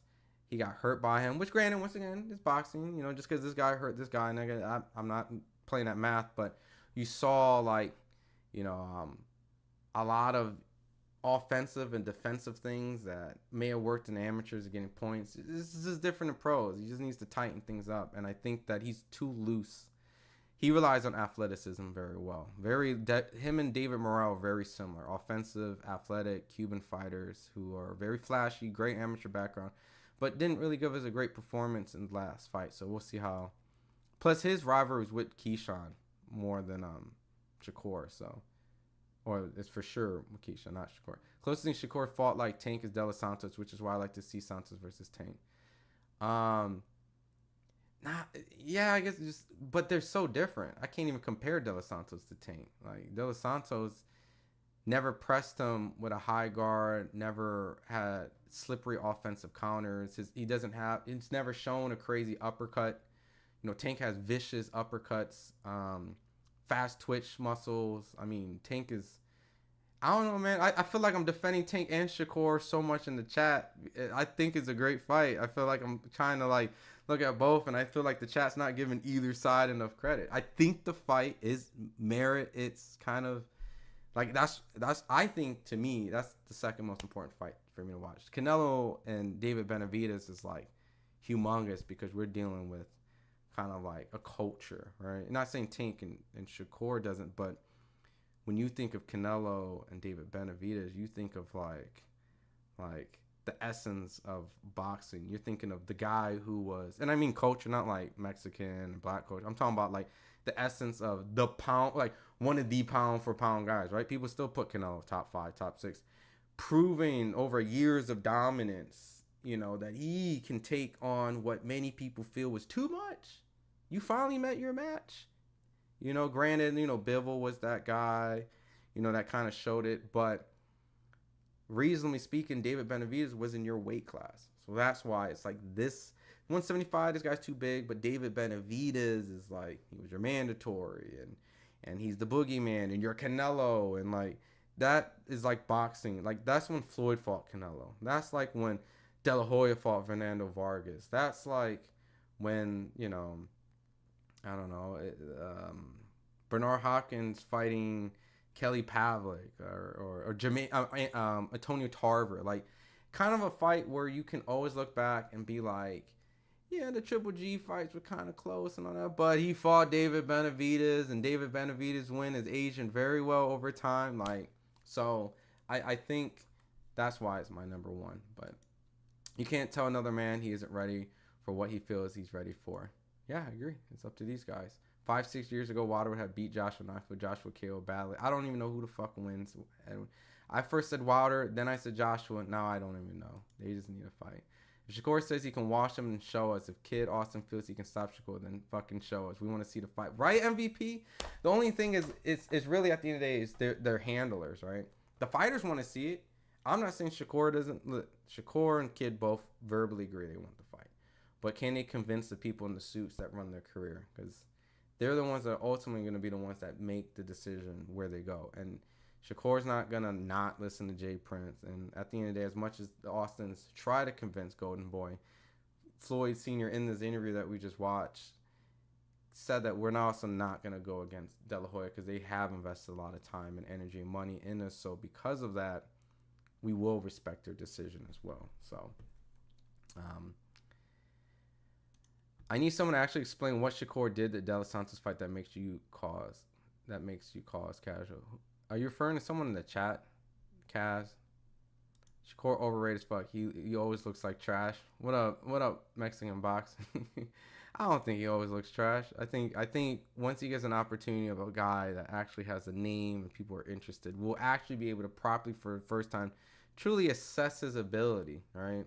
Because when you fight guys that aren't really known commodities, it's easy to kind of either dismiss them as nobodies or just, of course you're going to win. Have you seen the Brian Norman Sr. video? Trash and Bradley is hilarious. He called him out for living in a white era while claiming hood and how he's a hater of his own. Nah, I mean, I haven't seen the video. I mean, look, I don't know necessarily the whole Bradley Norman situation. I know that Bradley's a very critical commentator, and he probably got on Norman's case, and that obviously is not really, like, you're very passionate about it. And I know, and I'll be honest, Brian Norman's last fight, I picked against Brian Norman. Not because going into it, I didn't think Brian Norman was like a decent fighter. There was so much hype about Brian Norman that I was defaulted to believe that he was capable of a lot of stuff. But once he signed the top rank, he had a lot of bad performances. And when I finally got to talk to Brian Norman before his fight, I asked him, when you got dropped and these type of things, like, do you feel like a big weight was off your shoulders now? Because, like, you kind of, felt like you got embarrassed. Were you able to kind of, like, now just brush that off? Was it like a blessing now? And now you can take that feeling into the Santillan fight and not worry about it and just really just perform instead of trying to be the squeaky clean perfect fighter. He told me yes, it was actually a blessing, and he went out and performed. I picked against Norman, but when he performed, it made sense why he won. That was the Brian Norman that we should have originally saw. So, and I think because after that, they kind of started rubbing in Bradley's face, and so I don't know, man. Bradley's been always criticized for that type of stuff. So, he kind of enjoys it, right? The color commentary is what they call him. He's the guy that is going to take on the role of the American Idol Simon. He's the Simon, anytime some fighter has a bad performance, you want to hear what Bradley says. Anytime he picks someone and then he's wrong, you want to see Bradley. Like, Bradley is the most color commentary guy out there. He's not gonna lie, he's killing it right now. Like, Dre's not really out there commentating too much. There's no Roy Jones. There's no Lennox Lewis. He's the guy. He's the color commentary guy that everybody after every fight wants to hear, regardless if you agree with him or not, you hate his opinion or not. We all do watch Bradley, so he has anointed himself in that position. So he's doing a great job building him as a commentator. So, and everyone always does want to hear what he has to say. Mason reminds me of Boots. Yes, I agree. They're very similar, athletic guys who are very flashy, maybe a little defensively flawed a little bit, but Mason has a higher ceiling to improve because Boots is older and kind of more set in his ways. So I think it's harder for Boots to make the adjustments. I think Mason can make the better adjustments. If Shakur was good at what he does, he would be able to do it at high volume. Well, a little bit what you're saying is a little bit why I picked Tank. And it's not me not giving Shakur praise. It's just that little tidbit right there, I think Shakur would beat a lot of the people in his division. But Tank is like the guy who I feel that would be able to break Shakur. And those little small little details, like you said, like that right there. Why do people so high on Abdullah Mason? It's like when prospects get dropped, they say they've been exposed to having glass chins. Mason gets dropped and they say it's learning experience, double standard. No, I don't. I mean, fortunate for Mason, he didn't get iced out, right? Because then we'd be talking a whole different story if he got completely iced out by a punch. I think what it is that the fact that we've seen many fighters when they get dropped, even professionals, they're all professionals. We've seen champions get dropped and don't know how to react, right? And they're at a higher elite level, of course, fighting better competition. But, you know, those guys haven't been tested. And I think it's good for young guys to get tested. Like Kid Austin got tested. Floyd Schofield, Abdullah Mason got tested. Zepeda got tested. Raymond Muay Thai got tested. Like, all these guys should get tested because they need to know what that experience feels like when things aren't going their way. And that comes on to matchmaking. So personally, he was very fortunate he didn't get iced out. You know what I mean? But it was the way that he handled his adversity is, I think, why people have been very selective on kind of giving him the praise. Because, you know, he was able to take a punch, get up, take a punch going backwards, and make the adjustments. And it's kind of almost his body fought on autopilot. We want to see fighters what they're capable of doing in desperation. And sometimes you don't see it into the highest level. And those fighters don't even know what they're capable of in the highest level. Devin Haney, you know, got dropped multiple times in the Ryan Garcia fight. And I think that he could have potentially prevented some other situations from happening, like getting dropped later on. Or because I don't know. I mean, he did get rocked by the Linares fight, so it was a little learning experience. But getting hurt so early on in the fight might have hurt Devin Haney a little bit on strategy and game plan. So I think ultimately it's case by case. You almost have to have like a selective individual case and can't really, because everyone's situation is different, right? You know, we saw Kid Kansas get completely iced out in 1 round. So now everyone's saying he's overrated, but he didn't get an opportunity to show if he was able to get up wobbly and what type of adjustments he can take. He just got iced out. So everyone's situation is different. I just think for Abdullah, specifically just Abdullah and not anyone else speaking, I think he just showed that he's capable of handling some adversity. You know, he can't show consistency of getting hurt like that. If he does, then, but we'll see. Shakur's timing and IQ, and then also, you know, Kid Austin. I gave props to Kid Austin to get up. He was very frustrated and things like that. And, you know, so same thing. You know, those guys both battled adversity. Shakur's timing and IQ has tactical approach to boxing like Floyd sets him apart from a lot of these top guys. I agree. I feel Shakur at his best at 125, 130 ever since he moved to 135, which has basically been a doo-doo show. All right.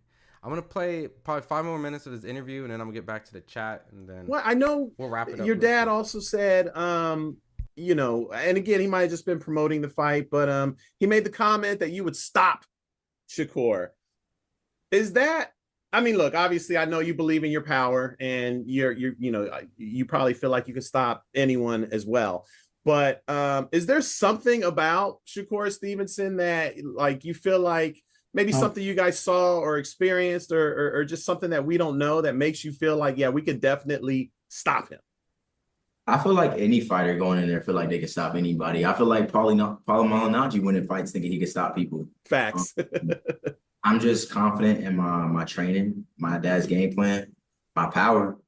And every fight I go into, even if I don't knock the guy out, I feel like I'm going to knock him out. My last fight, I thought I was going to knock the guy out. I didn't get the knockout. But that flipping his chin. I mean, yeah. But that didn't change my mindset. You know, always going there like, it's a possibility I can knock this guy out. And Shakur just happens to be a guy I know I can knock out. Just one more question, just about actually making that fight, and if your dad wants to jump in and chime in, he might know better than you, just because I know he's talking to the people. We do. I don't do nothing. I know. it's probably better off that way, man. It's less work for you anyway, you know. That's why you got to have a good team so you can delegate these responsibilities. Just as far as making the fight goes itself, is this a situation where, you know, because I know a lot of times, you know, sometimes people say, yeah, we can make the fight, but you know, you contact my guy, or you know, like a lot of times we'll talk about making fights, but there's really no real communication. Is this a situation where, like, Oscar, Golden Boy Promotions, they're gonna have to reach out to, I don't even know, I don't know if it's James Prince, I don't know if it's Antonio Leonard, I don't know if it's Turkey Al Sheik, I don't know who you really negotiate when it comes to making a fight with Shakur Stevenson. So is this a situation where Oscar's going to have to reach out to them, or where you guys have to wait for them to reach out to you to actually make the fight?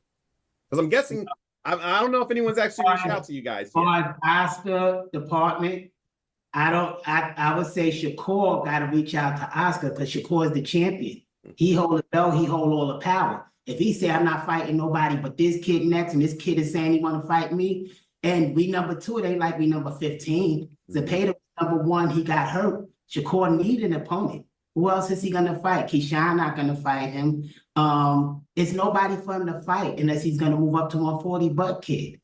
So kid's supposed to fight in February. Shakur's supposed to fight in February. Both of them on the zone. It will be an interesting fight style-wise. So I'm just saying, let's make it happen. Shakur said it was a pay to duck and we next. So we just answering the call.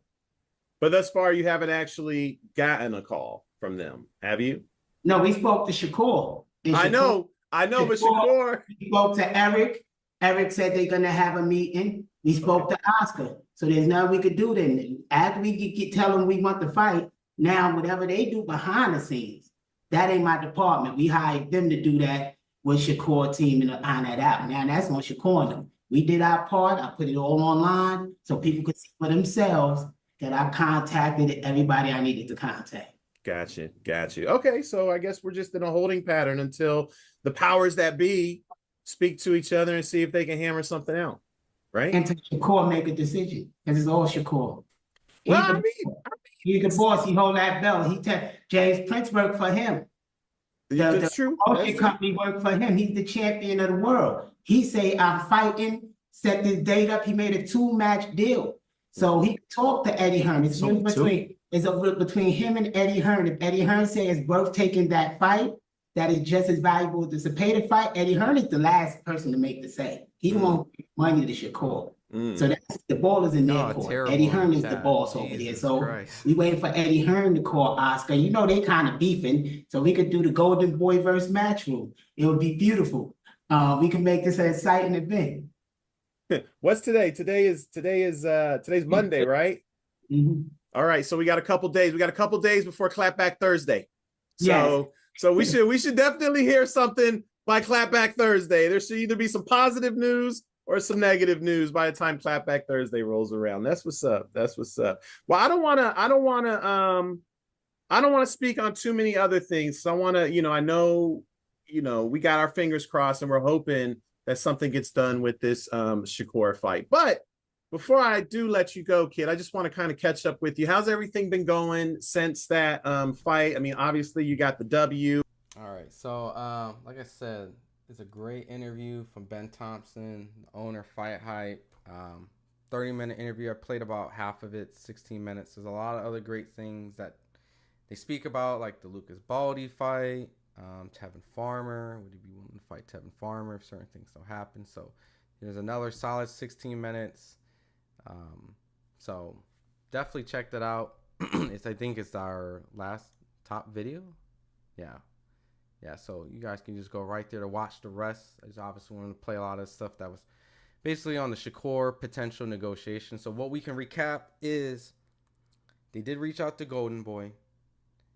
They are going to have a meeting tonight, and they're going to discuss what the next moves are. And if Oscar and them don't want to do it, at least Floyd's dad mentioned that they have invested a lot of time, money in them, that at that point, they wouldn't also be reluctant to not listen to what they said because they respect their investment in them. So they're not going to deviate through it. I don't know how the negotiations would work, like how Ben mentioned in there. Who needs to talk to who, right? Because we got Eddie Hearn, Matchroom, Golden Boy, De La Hoya. They're both on the same network as the Zone, but Turkey is clearly influencing both of those guys. So we'll see. What does it say? You know, he says, hell no. Says, y'all terrible. Fight Football H2O. They were originally supposed to fight H2O, and then he got knocked out. So they may be fighting the guy Lucas Baldy, the guy that knocked him out. Kid Frostin is a C-class fighter at best. Damn, Badlands came in with all the smoke. Pitbull was stopped. Kid Frostin. Ooh. Badlands wants all the smoke. Schofield versus Farmer. Yeah. I mean, dude, Farmer will be taking back to back, like, solid fights. Raymond Moyataya, Zepeda, Kid Austin. Jeez. Tevin ain't ducking. No smoke. But right now he's on vacation. So. And ask him, why does he feel like he deserves a title shot? I mean, I wasn't. That's us playing the interview, right? But boxing rankings, right? So Marco Woods, let me help out a little bit of the positioning, right?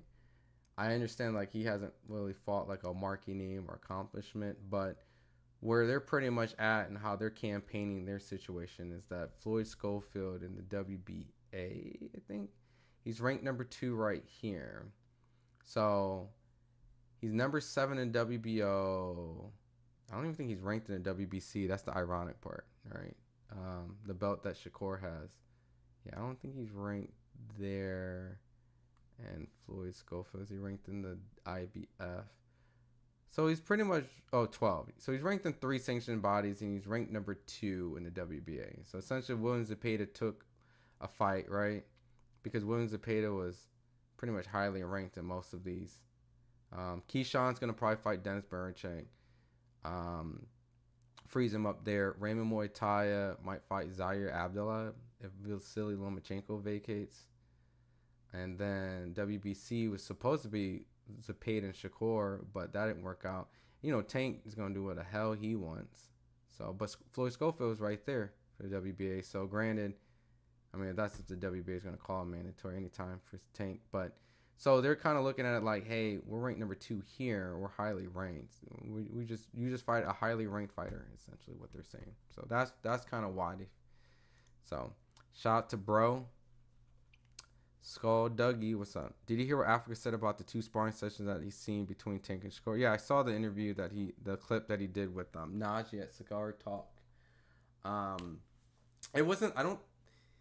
I've heard a little bit of the sparring session from Africa, and it was in person though. I can't remember specifically. This was years ago, but not in that type of detail. But you know, there was good work. Like it was essentially these guys had great work, and he kind of told me in the interview he did with Najee kind of what I've been kind of speaking on in the chat, right? Like Tank is going to be able to crack Shakur, but Shakur is going to be able to get respect from Tank, and eventually in their second their second sparring, there's a lot more of chess. And I think that going into their actual fight, I think is going to be something very similar. I just think Tank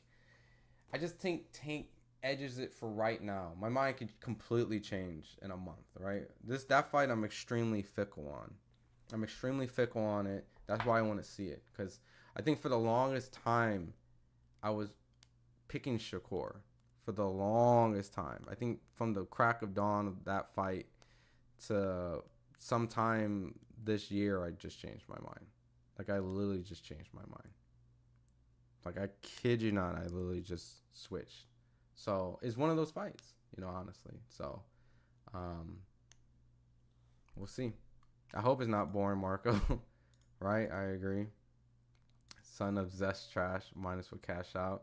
Damn, Murd 15. I mean, look, at the end of the day, if he goes out and fights Shakur and he loses, I mean, you know, they get paid handsomely, and I'm sure be able to get a fight later on.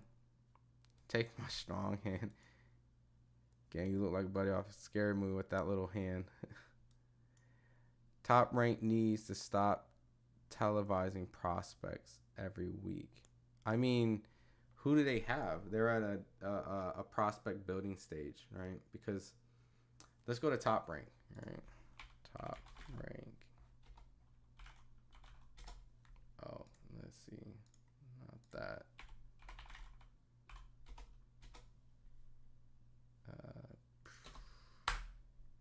Top Rank boxing. All right. Fighters. All right. Well, Vasily Lomachenko might be on retirement. Michaela Mayer just fought Sandy Ryan. Rafael Espinoza is about to fight Robisi. That's coming up next week. Navarrete is about to fight Oscar Valdez. That's next week. Inoue is about to fight around Christmas. Teofimo. Arthur Beterbiev just fought Bivol. Foster just fought Robson Kasakawa. Janabek just fought in Australia. Junto Nakatani is about to fight coming up. Brian Norman is going to fight soon. So those are their champions. So that's pretty much a lot of the headlines. So after the headlines, like, where you got to put? You got to put other guys. You got to put the Shushu Carringtons. You got to put the Keyshawn Davis, which is soon to be champion. You got to put on the Xander Zayas, Jared Andersons.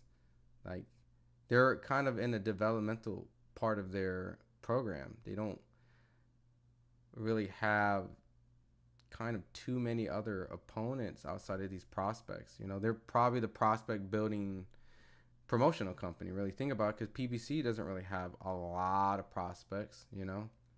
Abdullah Mason, you'll see Alan Garcia just got knocked out. That was the kid I was talking about that completely got iced, so we couldn't really see how he handles adversity. He just got iced. Abraham Nova's kind of up there a little bit. Andre Cortez got recently sick. He had to pull out. DJ Zamora, Christian and Billy. Kind of looking at their, they're trying to build up. Tank knows it would be a cat and mouse. Unfortunately, I think it would be a little bit of cat and mouse, because Shakur definitely knows his defense. It's superior to a lot of fighters. So why go in and try to bang it out? That's not his philosophy. You know what I mean? He's a top,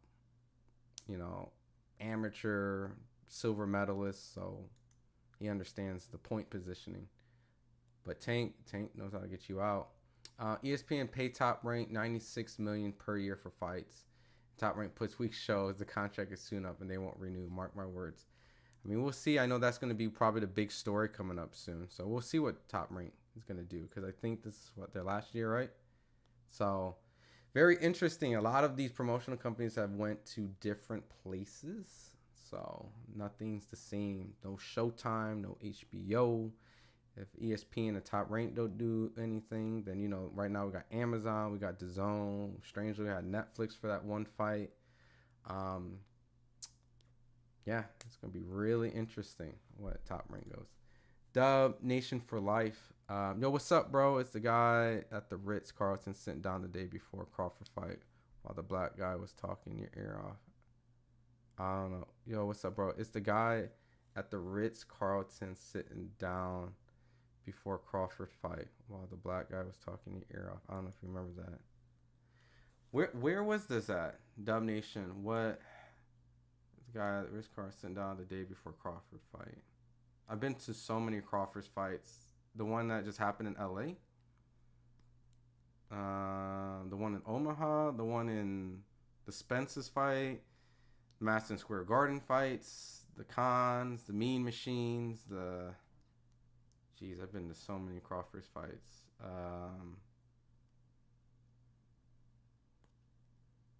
Yeah, which one? Bro, it was it was the guy with the hat on.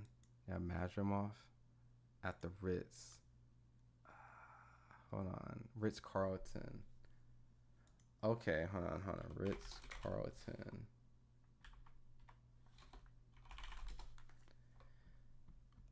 Okay, the Ritz Carlton Hotel, right? That's what I thought. I'm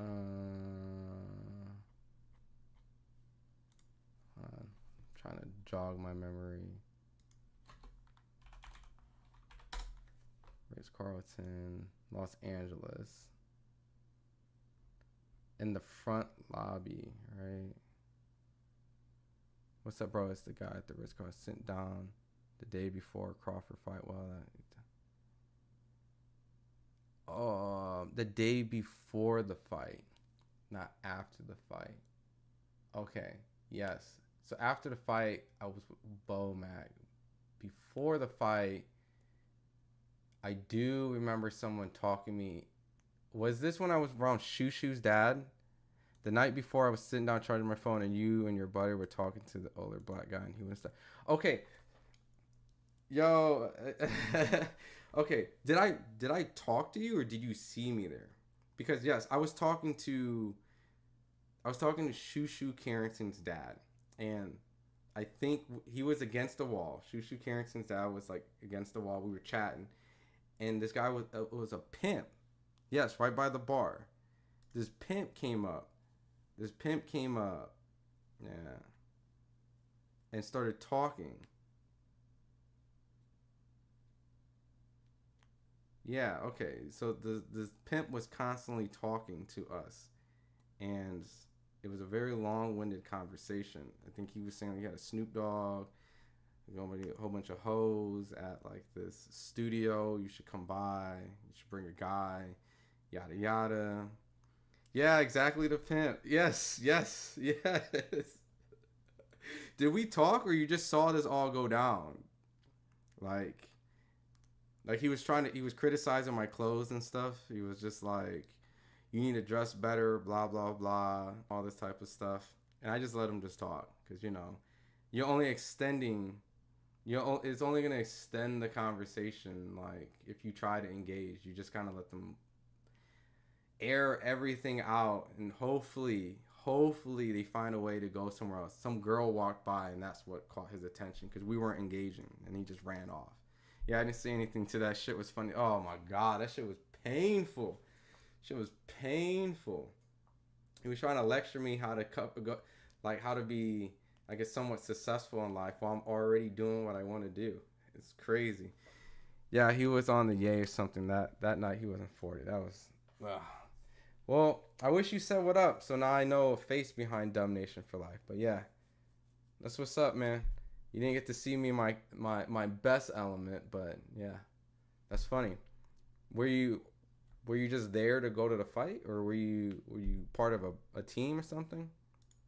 Stepping every time. If we got the Yoshino Shakur during the fight with Santos and Artem, the boxing world would be having a different conversation. That's on Shakur for not performing up to his potential. Tank delivers.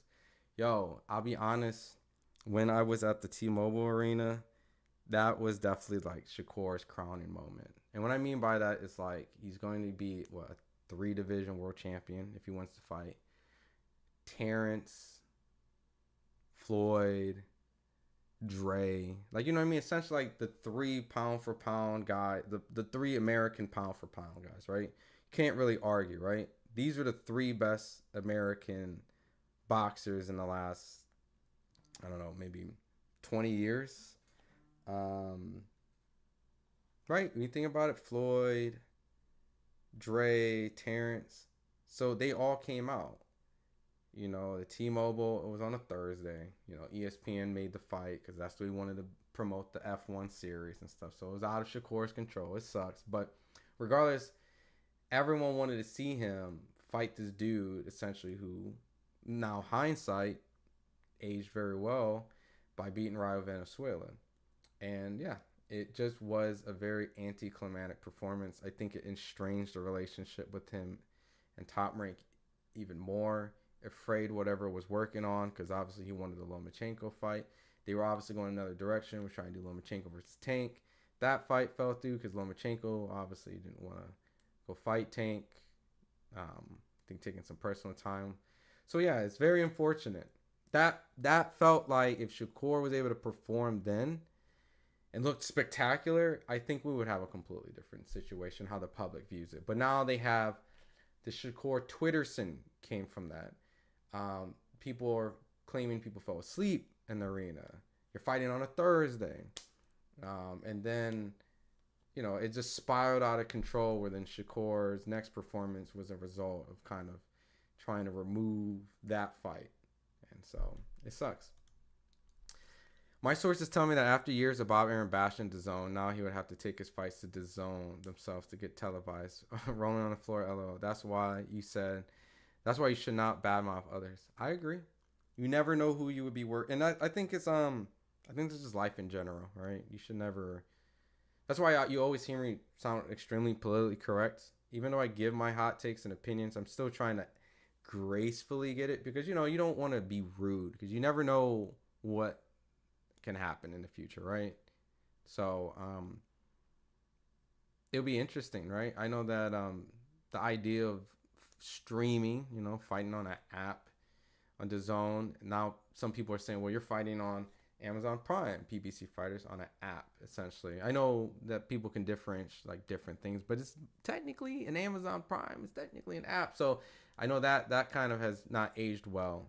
Even though that was like 5, 6, 7 years ago, the landscape has changed a lot from then, but still, those things still, get brought up. So you want to make sure the stuff that you say can at least help you justify yourself in the future if you're wrong.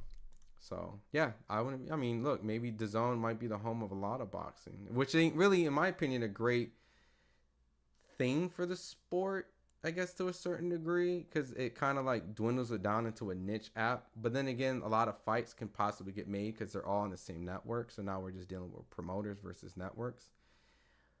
But it's interesting. I don't know. There's good and bad in both of that. So as a boxing fan, I would prefer everything on one app, selfishly. But at the end of the day, I also want everyone in the world to watch boxing like I do and care about it, and not just watch Jake Paul versus Mike Tyson, right? So yeah, I was there getting pics with everyone I could because it was my first boxing event I went to, and yeah, I went to watch the fight too. It was a fun weekend. Like, that was a cool time. Like, I know that people kind of talked about the ticket sales and all this stuff. They're claiming that Turkey lost a lot of money and things like that. If you remove yourself out of the whole spectrum of like trying to compare people's money and prices and all that stuff, I think I think it was a good time, as a fan. So that's cool. That was your first event. So next time I go out to LA, say what up. I don't bite. You know what I mean? I was just deadbeat tired. As you can see, I was preoccupied with a weirdo that came up to me. So, but I hope you got some pictures. Could have introduced you to some of the people around. A lot of Terrence's team was rolling through. I wouldn't be surprised if Eddie will still make the Joe Cordina fight for Shakur in February, given Shakur hasn't met his obligation with Matchroom as yet. Yeah, and I think it's a safe fight because of his injury. And, at the end of the day, if the fight happens in Saudi Arabia, it's more for British fans to travel to, not American fans. So I think Joe Cordina will bring out more fans, if that makes sense, than any American fighter or any type of Mexican fighter, because we're not traveling to Saudi Arabia. We're not. So that might be a good way and kind of get that out a little bit, and maybe even give George Cordina opportunity. So I'm late to the party. What happened? So yeah, so I'm getting pretty much almost ready to wind down. Just to kind of clarify and recap, William Zepeda went on social media and pretty much said, hey, I injured my hand. I'm assuming from the Tevin Farmer fight. Yeah, this week we were preparing to return to gym, but for medical evaluation, they recommended 6-8 weeks rest for better recovery. So he's hoping to come back in March. So that's not going to work with the February fight. So obviously at that point, prompted Floyd's dad to go on social media and ask Shakur to fight. Shakur responded saying, hell yeah, let's do it. Get Oscar involved. They went back and forth over and over. We have an interview on the awesome platform of FightHype. And on FightHype, we have a 30-minute interview. If you have not seen it yet, check it out. With the great Ben Thompson, owner of FightHype. Does great interviews with Floyd and Andre Ward. And the one that established this great platform that I'm able to speak to you guys on and get fight credentials. he went on and did an interview with Floyd and a little bit of his dad and kind of broke down. And what we got out of it is Oscar or pretty much today they reached out to Eric Gomez, the president of Golden Boy. They're going to sit down and have a meeting in regards to what the Shakur Stevenson fight, because obviously Shakur's saying that he's down. They have to get their peoples involved and see that if even Golden Boy even wants to take Floyd in that direction. If Floyd and them don't want to take him, I mean, De La Hoya and Golden Boy don't want to take Floyd in that direction, they're not going to fight it because they respect the idea of, you know, they invest in their time and energy in them, you know, so, you know, that's their promoter. But they're going to try their best to convince to try to make the fight happen. So we'll find out maybe in a couple of days what happens next. But they are going to have a meeting today, and they're going to discuss it and see if it's actually going to happen. Do I think it's going to happen? No. Why? Because I think Floyd didn't look great in his last fight. I think Shakur also is coming off an injury. And I think really at the end of the day, they're both teams probably going to move in a completely different direction. So Ben versus Ellie on the next Paul card. That has nothing to do with me. I am the product of afterwards. So let's see. Ron was like Bakoli uppercutting all the drunk at the event. Yo, that Bakoli fight was crazy, man. And you know, I know Jared pretty well.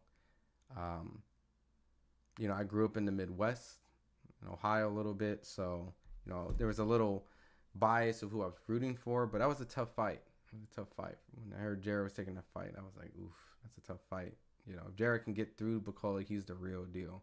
Not saying he's not the real deal, but you know, there's certain fights, kind of like how we're talking about how Kid Austin might be jumping too soon, right?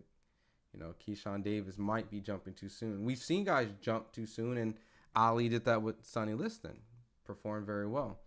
But you know, that's not the tale of every time. So yeah, that was a crazy event overall, one of a kind. So I'm typically the guy that goes to most Terrence Crawford fights anyway. So when that was happening, Eminem was performing, and it was the first Saudi Arabia card in America, I was like, for me, I needed to go so I could understand what a Riyadh season card looks like. One, let alone a Riyadh season card in America looks like. So I got a lot of insight from just covering an event like that. So why you guys mention Cordina still for? Eddie Hearn has made it public that he isn't a fighter and that isn't coming back.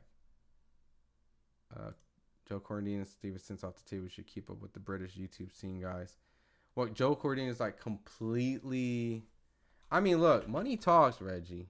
I mean, we got Mike Tyson's 58-year-old ass come out of retirement, brother, and fight Jake Paul. So, I mean, anything can happen, trust me. But no, it's, you know what it is, Reggie? I have 24 hours in my life, and I have to sleep. I have a son, and I can't spend all my time watching all the tidbits. I got great guys like you coming here, Reggie, just giving me a little extra information. But you know, sometimes it's just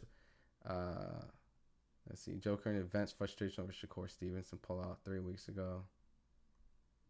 I mean, what is he's not signed to him. So what is help me out then. What is the made it public already that he isn't his fighter and that he isn't coming back. So you're pretty much just saying like the likelihood of making Joe Cortina and Shakur happen is not realistic because just Eddie can't match it himself. He's not signed to him. He signed a completely different person. Got it. Well, I mean, who's he signed to? And if Turkey wanted it, which I don't really see why Turkey would want it, but who's his promoter? And the only reason why they're just saying Joe Cordina too is just like they're saying like Shakur probably just take like another direction fight, an undesirable fight that's just not, you know, the likings of a Kid Austin. Be with me, homeboy. Do you make a living off this or do you have a side hustle? I make what I make, and I don't usually like to talk about my finances on my mind. But I can tell you this: I do this as long and as much as I want. So at the end of the day, it's safe to say if I wanted to cover boxing, only boxing I can. So, but overall, finances online is something that boxers have taught y'all, if y'all know. So,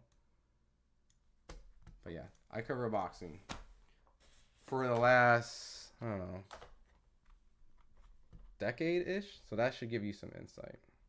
And I live a very comfortable life.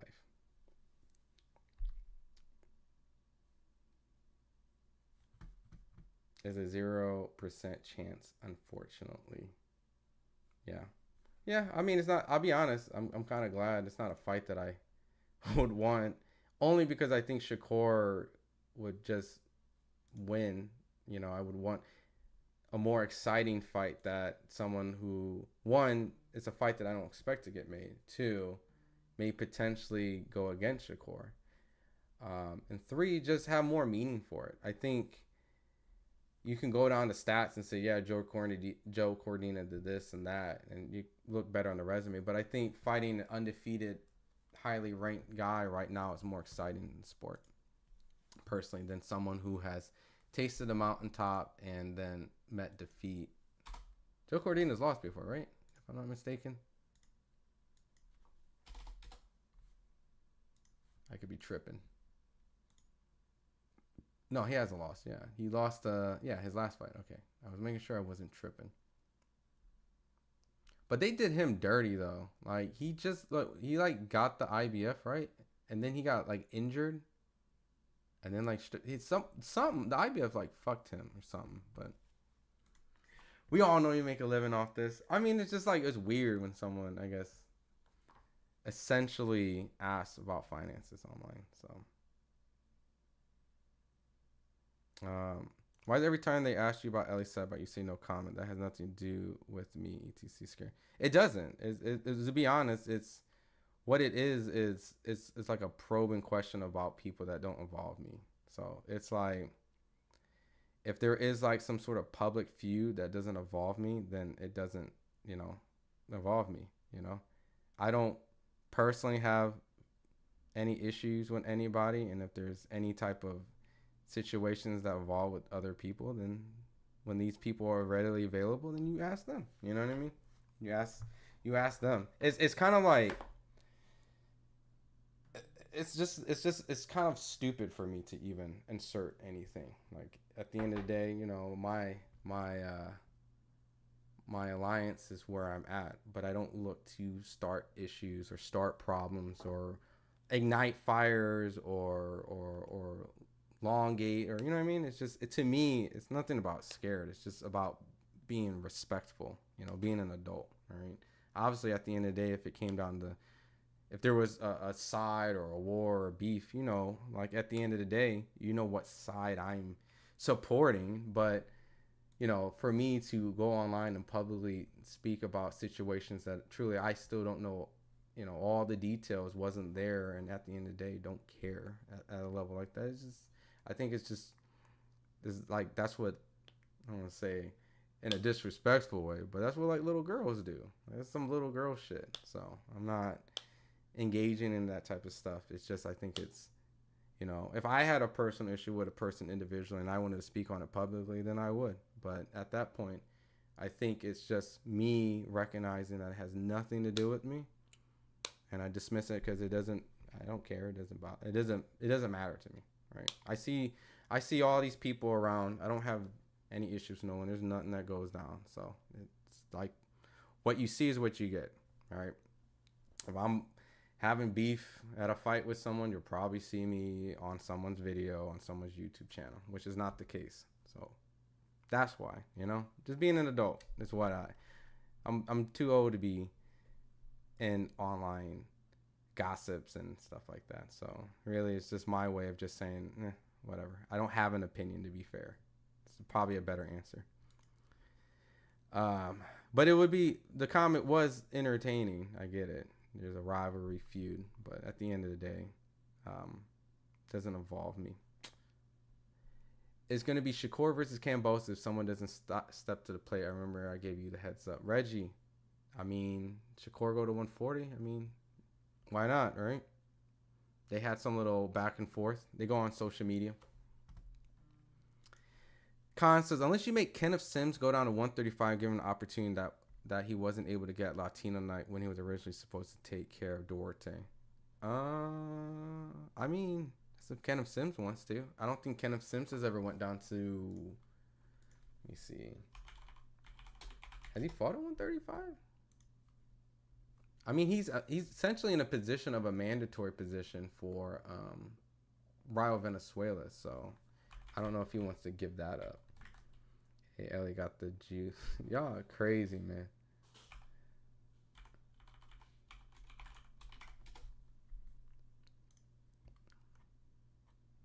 Has he fought at 135? Yeah, his third fight, 135, fourth fight, 135. He hasn't fought at 135 for a hot minute.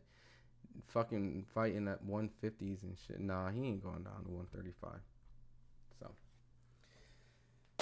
But, oh boy. It's a good time to stop right there. I'll probably jump on tomorrow if there's not really any solid topics. I did want to kind of dissect a little bit more about some, like, a potential, like, what's it? What's Earl tweeting?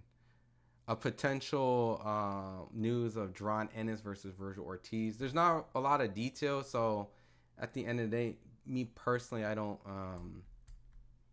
know what else to say besides, oh, it's a good fight. You know, I would like to see it. Maybe it could be like a debate show or something. But other than that, just wanted to clarify some of the news today. Definitely check out the Kid Austin interview. I hope the fight happens. Do I think the fight happens? No. And then I think I think Kid Austin will go the Lucas Baldy route. Probably somewhere like that. Oh, like I got a slick little. But public speaking on Shakur and Zepeda don't involve you or Tim Bradley versus Norman Sr. You already gave your 2 cents into that laughing emoji. Listen, to be fair and touche, right? I can admit when I have lost a civil conversation, yes, you raise good points, right? I could speak on certain elements of certain things of X, Y, and Z. But I think the reason why you guys are coming here is to hear more about fight discussions and fight insight, right? You want to get a little bit more informative situations on what's going on, not the other stuff. Like I said, touche, the man behind the Devin Haney post. I can admit, yeah, valid. But the Bradley and Norman thing, like, I know what that is. You know what I mean? The Shakur and Zepeda thing is public. It's out there. We already know what it is, right? You know, you can go on social media. You can read their public conversation. You can see Norman and Bradley speak publicly about it. You know what I mean? You know, there's cases of them talking about it out there. And, you know, I'm choosing on this particular thing that if there is things out on that, not to speak on it. So I'll give you that, Mr. Devin Haney, all right? I can admit when I could throw in the white towel, all right? Fair play? Fair? I can admit when I get KO'd in 2 rounds, all right? I'm a fair, honest man. Alex Rodriguez, Shakur would duck Floyd Schofield and go a different route. Well, you know, it'll be really interesting, right? You know, if it doesn't happen, what is the reason why, right? Is it on Shakur's end? Is it De La Hoya's end? If De La Hoya's team is all in and like, hell yeah, make the fight, we're down and yada yada, and the fight doesn't happen on Shakur's end, I'm really curious what the reason would be, right? I can understand what the reason would be for the De La Hoya side because of the fact that, you know, ultimately, one, they wanted Zepeda, so granted, you know, they've been building Zepeda up for Shakur. Maybe Floyd has a whole nother plan and a whole nother direction. He's highly ranked for potentially being a mandatory for Tank. So, you know, a bigger paydays with Tank. You know, I think a bigger opportunity is with Tank. And even when you lose, I think the upside's better when you lose to Tank than Shakur. So they might, because look at Ryan. Ryan lost to Tank and still was able to make a big name of himself. I'm not saying the guys that lost to Shakur can't, but, you know, it's a completely 2 different factors. So I don't know. I really don't know. I think we just have to wait till it plays out and we can dig a little bit more and dissect. Or as Devin Haney, the man behind the Devin Haney, would say, speak on it later, but we'll go from there. So, but ultimately at the end of the day, I appreciate all you guys coming out. you guys taking your time, you know, just to reach out, chat, and I'll be delivering some more cool lives. I got to make a phone call this week to a certain fighter so that I can debut this new segment I got going on. So he's going to be the launch of it. I got like a sponsor for it. It's pretty cool. So I'm really excited. And once that comes through, you guys will know all these kind of little cryptic little sneak peeks and previews and stuff that I'm saying that I got going on. Let's see, arcade. And I showed it to in another stream. This was my what was it? This was my sneak peek. I was showing them a little bit. It's this one, right? Does this one have my camera in it? No. Arcade starting. Yeah. Well, these are some sneak peeks right here. I can't show some of the other ones, but I got something cool that's involving something with gaming and a fighter. So, but ultimately, like I said, I appreciate you guys rocking with me. You guys have a good night. You guys, if you haven't checked out the interview, like I said, is a good 30 minutes. It gives you a nice little insight, perspective, what the Schofields is thinking on certain topics and all that. But we'll be back tomorrow. I'll come up with a cool little decent topic, and then keep your eyes on FightHype for any news, any interviews, anything dropping randomly. So, guys, take care.